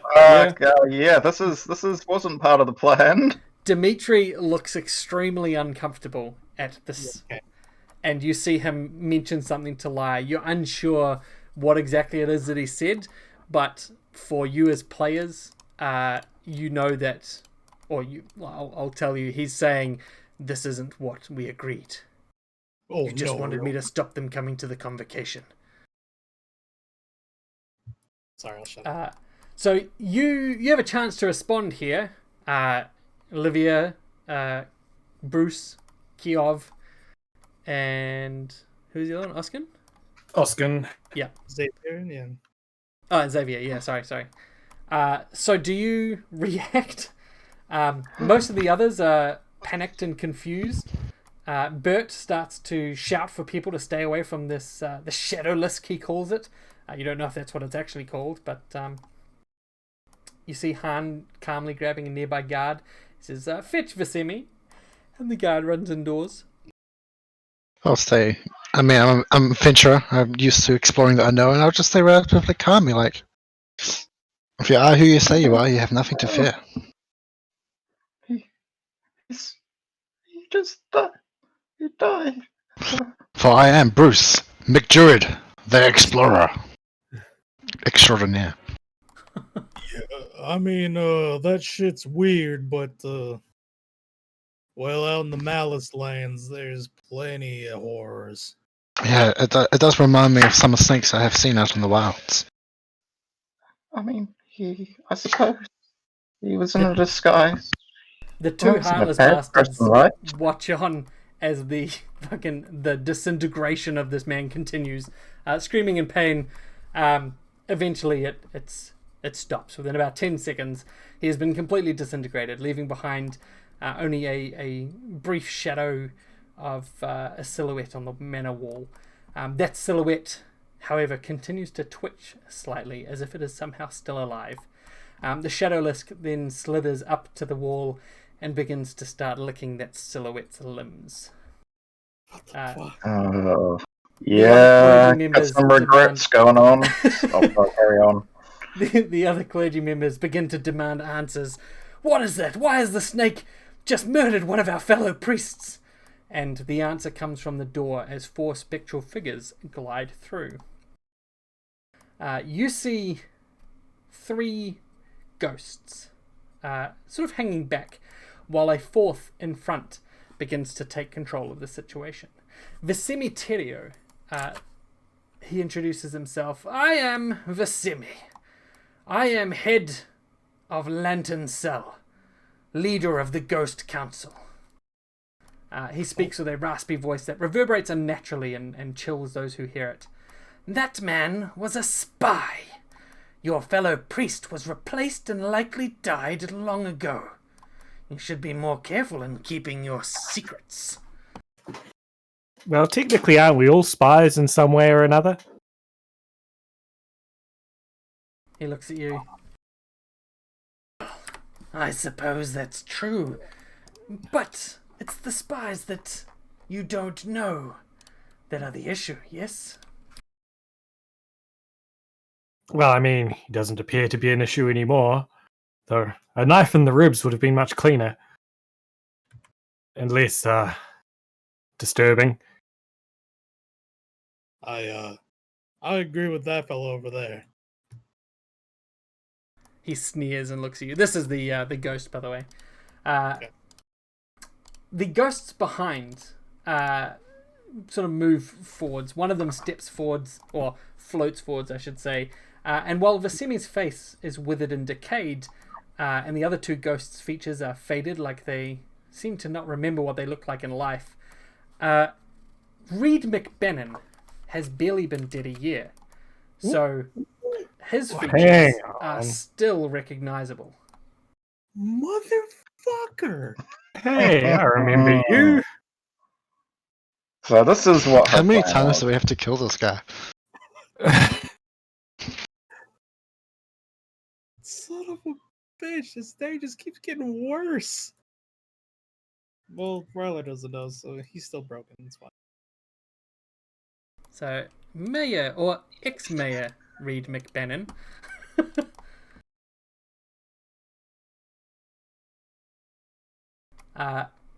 McBennan laughs, and as he moves up towards, he goes, "Really, it'd worry me if we didn't have any spies trying to come here." And he goes to the silhouette on the wall, and he seems to pull something out of his pocket and pour it over his hands, and it looks like blood. He then reaches into the wall where the silhouette is and grabs the shadows as if he's putting his arms into a fair gift box. And he yanks and pulls, and then Vitus falls to the ground, shivering and burnt, barely alive. He pulls him from the silhouette. The guards swarm him, search him, and manacle him. And you see McBennan quickly cast a spell to fully hold Vitus in the bleak gate, and then rips off his amulet. "I'll take him to the dungeon," McBennan says. Then he grins and winks to you all and the other new arrivals. Welcome to the Obscurati."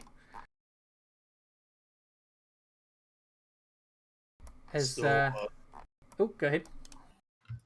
Was that display supposed to be some sort of awkward show of power, something like that?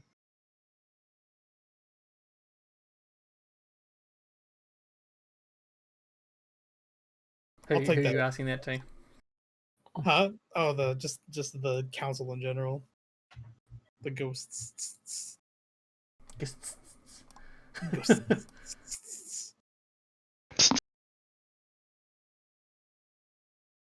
A few of the other survivors, Wow.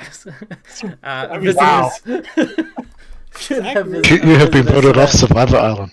Nod and like, well, I suppose it's as good a way to show as any.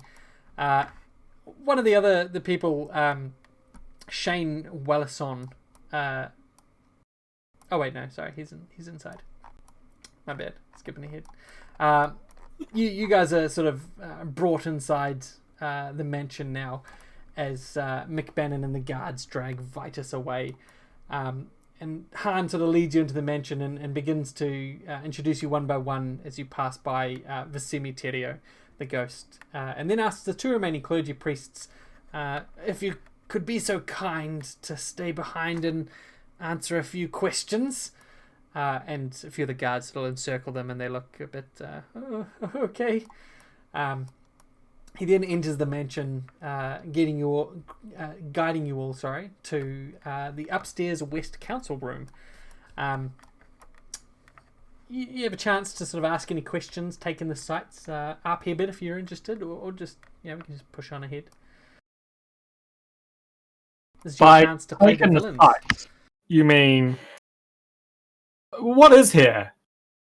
This seems like a lovely place to explore. What is here? What is here? Well, it's not so much the what. It's the... well, it's the who. This is your opportunity to take note of how far, how wide our influence spreads. And as he's talking, there suddenly becomes a squee. Ah! Mr. Giscard! And a dragonborn bard busts forwards to Grand Giscard, one of the visitors, and calls out, "Mr. Giscard! Oh my God! I'm such a big fan of yours! I'm Presidia Devaka. I can't believe it! You're the famous opera star. I've been to so many of your shows." And Han is sort of pissed off at this interruption. She's like, "Gran, I'm so gobsmacked that you're in this same this cult, this little, what are we, I suppose, the conspiracy. I can't believe we're in the same one. This is amazing. It's you and it's me and it's me and it's you and it's you and it's me. It's all of us. It's all together. Perhaps we could sing together. That'd be great." And Gran is sort of brisked away by Presidia Devaka, whoever this bard is, and Han just sort of says, "You see, the opportunities to meet those you otherwise wouldn't is ripe here in the Bleak Gate. This convocation is, well, it is a matter of great import." I mean, to be honest, I could have dealt with, lived with not meeting him. This is really amazing. It's like a novel. It was scarier than a novel, but still amazing. Do you think I'll be allowed to explore this area once we're done? these fellas don't seem too keen on exploration. I'll hold out a hand. Well, if they weren't, they would have never got involved with me. Bruce McDewitt, explorer extraordinaire. Xavier Sangria, monster hunter out in the Malice Lands. There's a voice pipes up from inside. Someone who's already been here. One of the guests that's already arrived. Was that explorer? Monster hunter? You call yourself a Malice Land champion? Is that right? And you look over and you see General Shane Wallison. You recognize this man as a member of the Denoran army. So that is Oskin's contact. Sorry, Xavier's contact. Sorry, not Oskin. Jesus. Where's fucking Xavier gone? I had you. Card. What? Was he General Periwinkle's nemesis? Pretty much. Probably. Hang on, bear back 2 seconds. I'm getting shouted at. Oh boy, some serious.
Sorry, I'm back. So, this Shane Wallison. Now, this is a person you've seen from afar. You've no idea that they were part of the Obscurati before.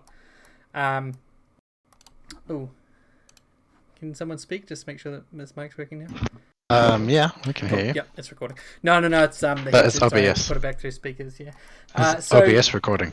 Shane Wallison, he shouts out, "The Malice Lands? Ha, well, I've fought many beasts in the Malice Lands. Killed a half dozen from atop the Avery Coast Railroad. My aim is unmatched, and those monsters, whew, they were fierce, but no challenge to me. I fought a 3-headed elephant with fangs as big as a man's leg, and lions with claws and tusks that dripped black ichor. What have you done in the Malice Lands? Imagine not much." Well, I was a bodyguard for some Obscurati scholars researching magic in the Malice Lands, and it was because of me that they discovered Malice magic response to emotions. On top of, not being on top of a train firing at 3-headed elephants. I got a little more up close and personal. Oh, well, But hey, you know what? This ain't a dick swinging contest. You hunt monsters in the Malice Lands, you're okay with me. Yes, yeah, you too. And he stretches his hand out. Pleasure to make your acquaintance. I'm General Shane Wallison. And you are? I'll shake it. Xavier Sangria. Oh, lovely to meet you, Xavier. Nice to meet you. There's someone I know. And he points behind you and just walks off with obviously no one. No one behind.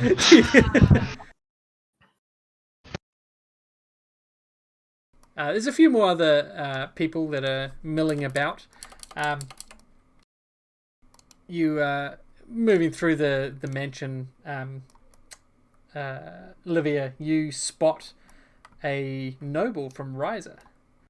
Oh, you're a part of this too. So many famous people here. You're wow. It's nice to see you here, sir. You see, the noble you see is Catherine Romana. She's one of the most prominent. Ma'am. I mean, she's one of the most prominent nobles in Riser. A descendant of a previous queen, an ally of Duchess Ethelyn of Shale. She's been vocal in opposing Denoran-inspired industries and prefers to counter the new technology with arcane innovations. She has often been in the company of Pardwhite and Mitchell University scholars and is said to rub shoulders with the highest elites of Riser. It is curious that she is here. Livia will do like a deep curtsy when she sees her. Yeah.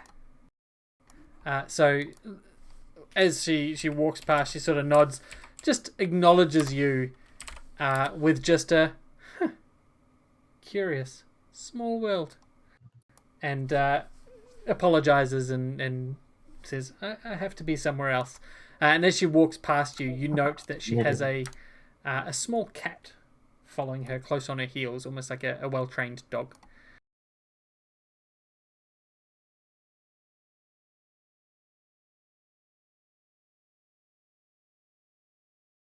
So, yes, probably met her in the city of Flint a number of times. Who else? Who else is here? Obviously Dimitri. You see him talking with another dwarf businessman by the name of Ramos Zoltan. He's holding court, he says, among the rest of the Drakran delegation, smoking cigars and drinking brothy ales. As you guys are walking in, who is Kiev? No one's Kiev. Okay. You see him spot Kiev and raise his glass, and Kiev, Ramos! And goes over and sits down, and you see them introduce each other to Dimitri, and Dimitri sort of, awkwardly nods. Yes, hello. Yes. And then they continue on their conversation.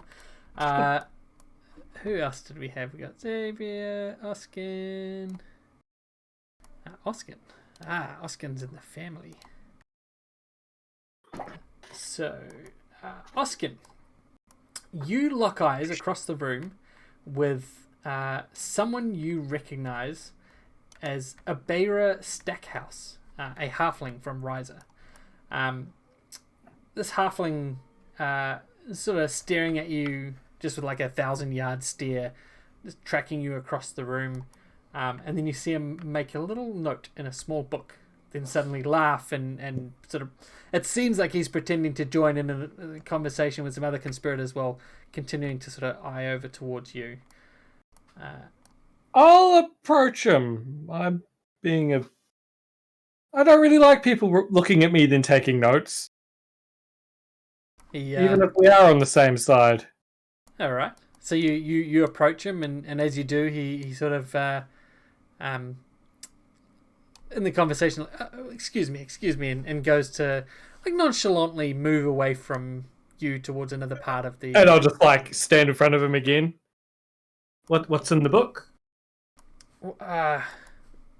Oskin, nothing of note. Oh, that means you'd have no problem showing me if there's nothing in it, right? Oskin, this is not the time or place to be making a stir. I was merely noting things of import. Oh, and you think I'm important? Well, I'm not sure. Because, Last time I saw someone writing in a notebook, they were sending letters to the cops, keeping tabs on me. He laughs. The police here, and you see like Dimitri's head like pop up. And he goes, no, if it really means that much to you. And he opens his notebook and flicks through, and you see like a number of different scribbles and notes and like circles drawn around words and that sort of thing. And he goes to the last entry and he goes, look, this is you. And he sees just your name written there with a scribble underneath pointing to the words, allied to rot? Question mark. To rot? He goes, well, I can tell by your surprise that that's obviously not the case. Consider yourself cleared of all suspicion. Come, let's grab a shrimp off the barbie. What? Oh my god, halflings are Australian. Oh no. Crikey. Oh, you know what? At least it's easier to keep you close. Better to keep you close if I'm unsure of you. Yeah. We may be all on the same side, but are we really all on the same side? He smiles. Well, I'm all on the same side. Just figuring out which side that is. Hey, he nudges you, laughing. Like, he would be nudging your arm, but he's short enough that he's just sort of nudging the side of your hip with the point of his elbow. Yes. Let's go get that shrimp. Yes, of course. And you two head off for a conversation. I put him on the barbecue. That Get shrimp, it because eh? he's sure. Just another Barbie. Oh my god. What a doll. So, Bruce, as you're sitting here... Bruce? Oh, wait. Never mind. Bruce? I had a brain malfunction. I thought the Bruce was here. Oh my right, god, yeah. that would be amazing. That would be so fucking terrible. That would be pretty fucking crazy. At this point, it Fuck, wouldn't that would- surprise me. Wouldn't surprise me, but it would be crazy. Yeah. Bruce, you're approached as Han is sort of bringing some groups from a lounge bar over to each of you. A Minotaur approaches you. He introduces himself as Trevio Adaz. Oh, And okay. he comes up and says, G'day, name's Trevio. What's yours? It's Bruce! G'day, Bruce Bruce. McJoyd! Bruce, Explorer fantastic. extraordinaire! Pleasure to meet you, Bruce. What do you do for the organisation? Alright, go to places where, many people can't get to. Impress the locals, got good rapport. Help deliver some lanterns so they can set up those fucking, lantern lighthouses, light up the way.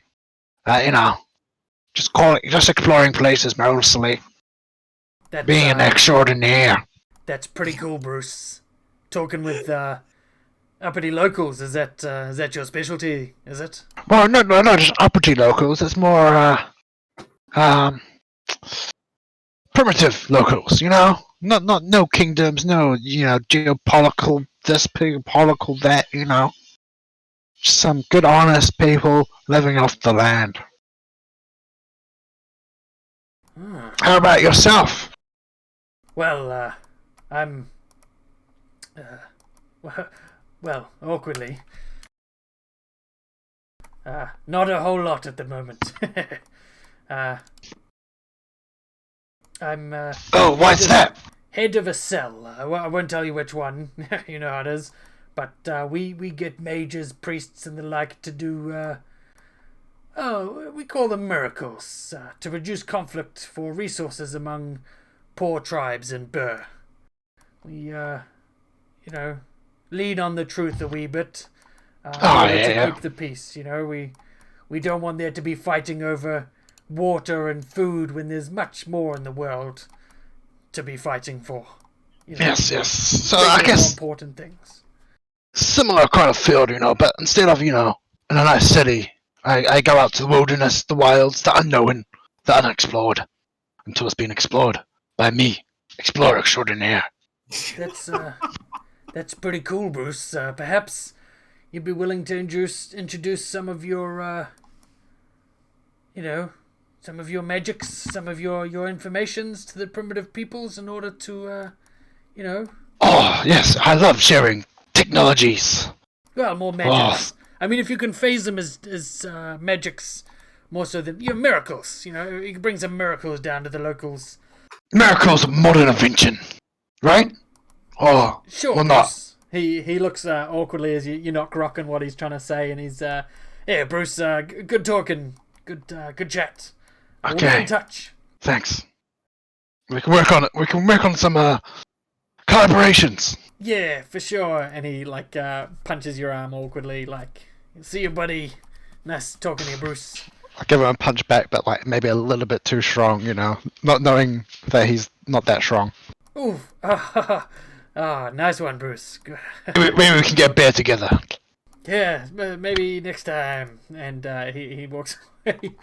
Just as he leaves, there is a central fireplace in the end of this vast room that sort of serves almost like a hallway in this mansion. There's staircases going up either side of this big open area, libraries of books under each staircase, and then on the next floor up as well.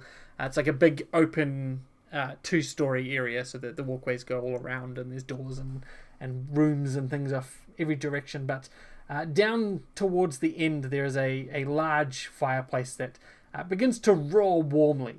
In front of this fire is a set of luxurious leather chairs arrayed near the far end of this room, and you see one man sit smoking. He's sort of looking over everyone that's here as Hans getting everyone's attention. Excuse me, please come, be seated. And there is enough leather seats and couches for everyone to come and sit down. And as you get close, you get the strong stench of leaf of Nicodemus as you approach this man. What's as that he's guy's smoking. name? And his hands are gloved, and a necklace is visible around his neck, but the whatever's on the end of it is tucked into his shirt.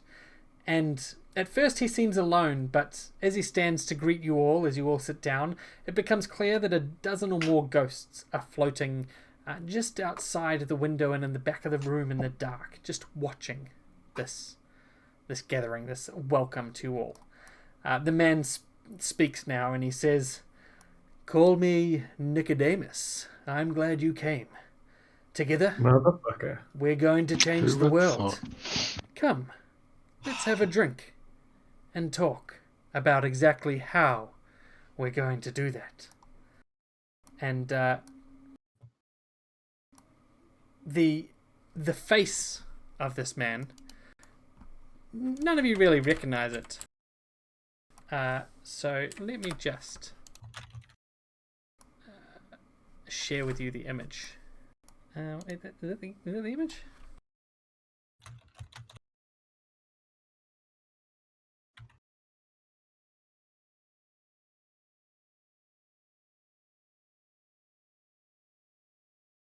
Oh, hang on, I need to open another module. Sorry, apologies. It's all good. It's all good. What a disaster. I reckon, man.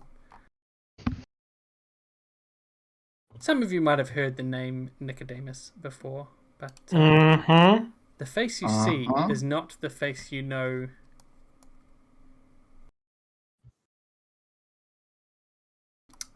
One second. Piece of shit.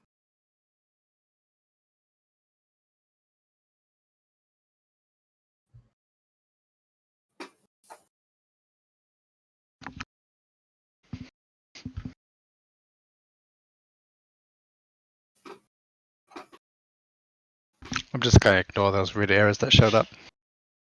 Wait, Seems like what the just smart. Like the fancy Grandello things. No, weird. That's the Guy Ferrer? I know, I was about to say that. Sorry, I mean, Guy Refer. You may recognize that face as players, not as characters. He has also had other art, but I don't know if we ever used it, so I'm not going to link it. But that is the art we definitely have used. I don't remember this guy at all. I do. So, Get to it, Elijah. Sorry. at that point, we're going to flash back now to our other characters. Remember that guy that looked like a guy for share? Where was that from? No, as our other characters. You guys ever remember what happened to Nicodemus? Well, Didn't that guy? What's his name? Jack? Was it Jack? Jack Slate? Yeah, wasn't that guy like a fanboy of him? Yep. He sure was. And with that, we're going to end tonight's session. No. We are back now as the constables discuss local Flint matters with Governor Stanfield, who they've been called to meet with. Old Zambro has completed their 2 months of prison sentence and has been let back into the RHC on a provisional, yeah, a well observed level, and has been assigned to Ryla to keep a close eye on. Ryla and Orzov, and your new member of the RHC as well, Joseph, the nobleman, who's slumming it as a police officer, and another person who we'll introduce next time.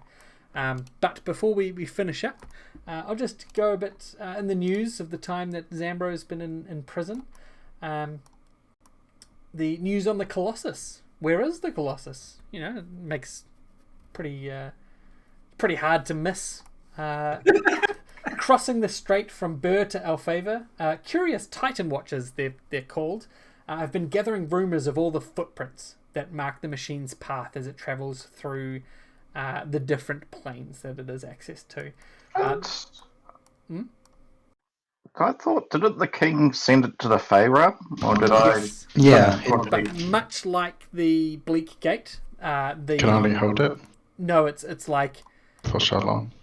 it's adjacent to our realm, and while it is there in the dreaming, it is like its invisible approach in the dreaming is heralded by thunder as the ground in our realm collapses beneath its weight. So people have been tracking these footprints as they make their way around our realm, marking where it's traveling in the dreaming. As well as the Colossus, there is news of tensions further rising.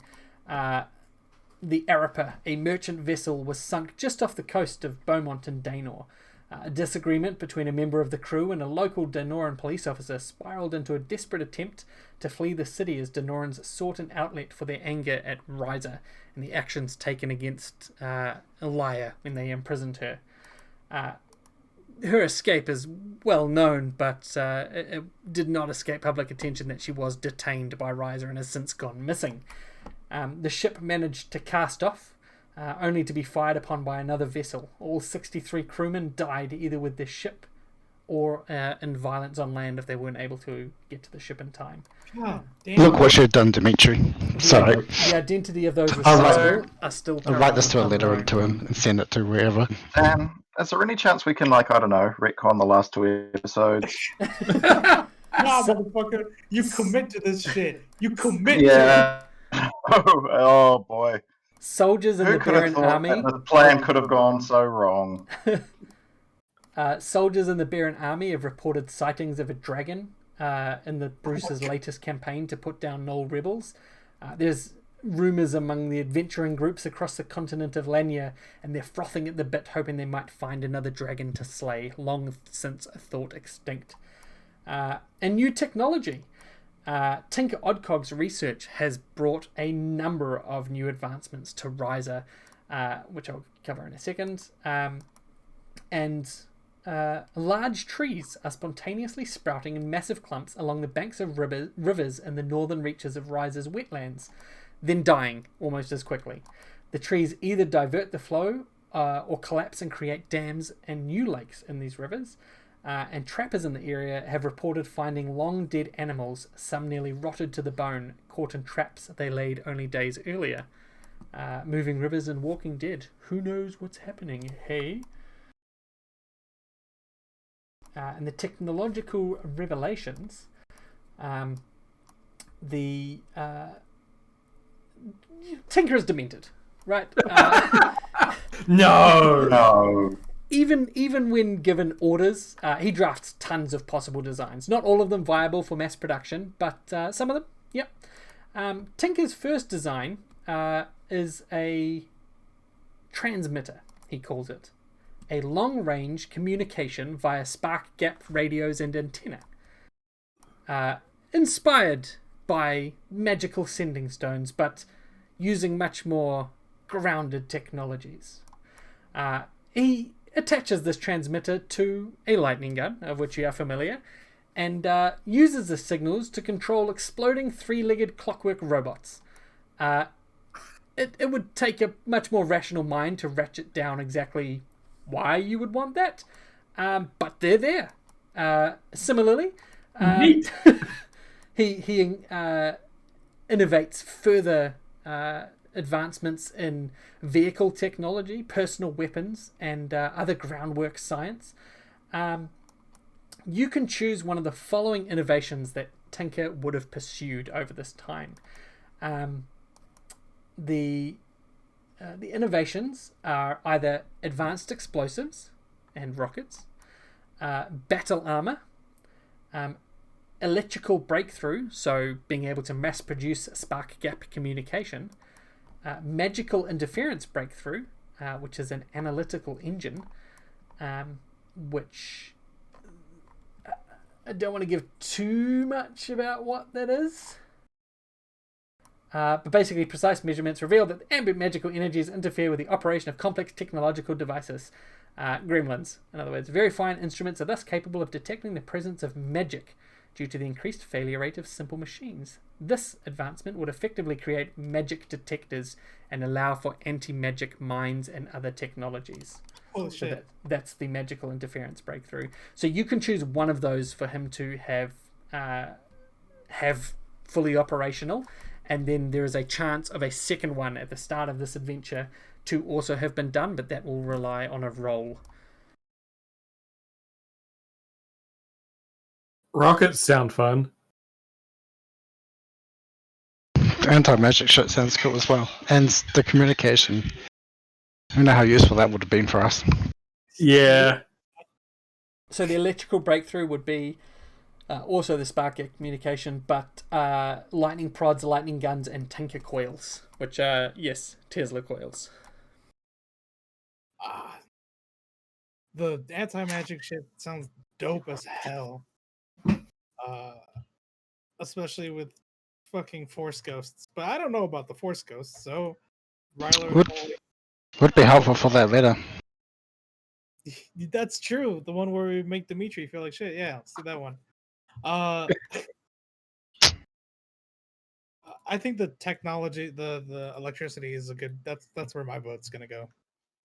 I mean, that turns the campaign into Command and Conquer, which, doesn't sound like a bad thing. Yeah, like that's cool as hell. Okay, so I think anti-magic or electric are both solid votes. Can I please get everyone to type into chat what they vote for? So either the advanced explosives, which will give you access to rockets, battle armor, which gives you access to battle armor, electrical breakthrough, which gives you access to spark gap communication and lightning weapons, and magic interference, which gives you access to the analytical engine and detecting magical energies.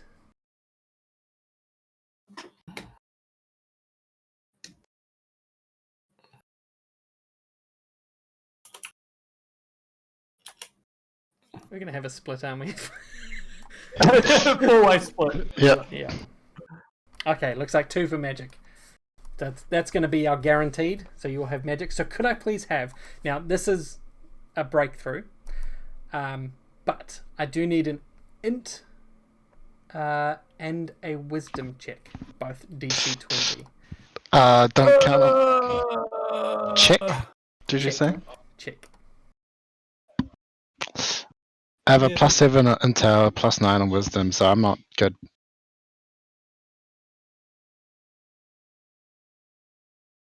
Okay, and now who's doing the int check? Now this is for magic interference. I only got a +6 on intelligence, so I've got a 7. Okay. So, again, Where's these- Arcanus? We need him. I gave him a toy as well.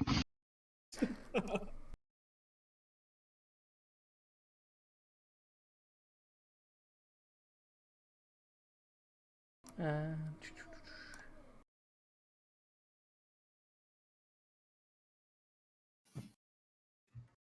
the end of adventure 6. Choose one of the following to pursue. Start of 7, they make an int check and wisdom check. Result determines if it's fully operational or if there remain some kinks to work out. Okay, the end of 7, have them choose another. The end of 8, choose another. And at the start of 9. Okay, so it's one every adventure basically. Okay, so magical interference with a failed int.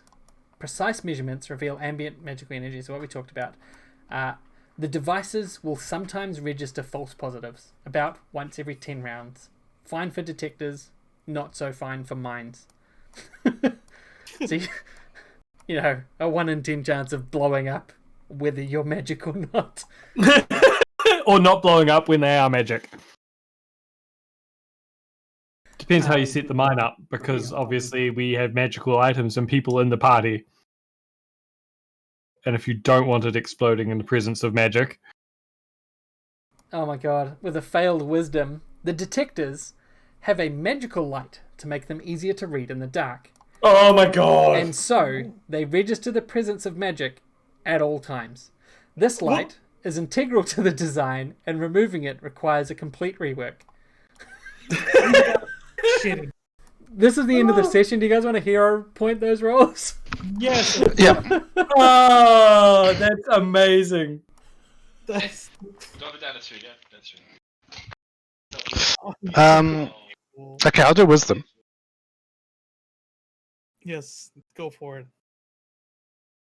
Oh, nice. Okay, so you've got it. So it Someone doesn't wanna have the cover- light. Someone want to do a hero point on the on intelligence? Sure. I believe in your intelligence, Nice. Tribro. Okay, perfect. So you now have working mines, anti-magic mines, magical detectors, and I'll put those details in Discord and you can have a look at them afterwards. But here is where we will end tonight's session, and I'm going to go to bed. Thank you so very much for playing today. I had a great time. I'm glad we finally pushed forwards. Fun. And, I'm so sorry, Ryla, but also not really. I was hoping that would happen. I'm sorry. I'm just glad you don't take Tinker. I'm sorry for nearly giving Ryler an aneurysm.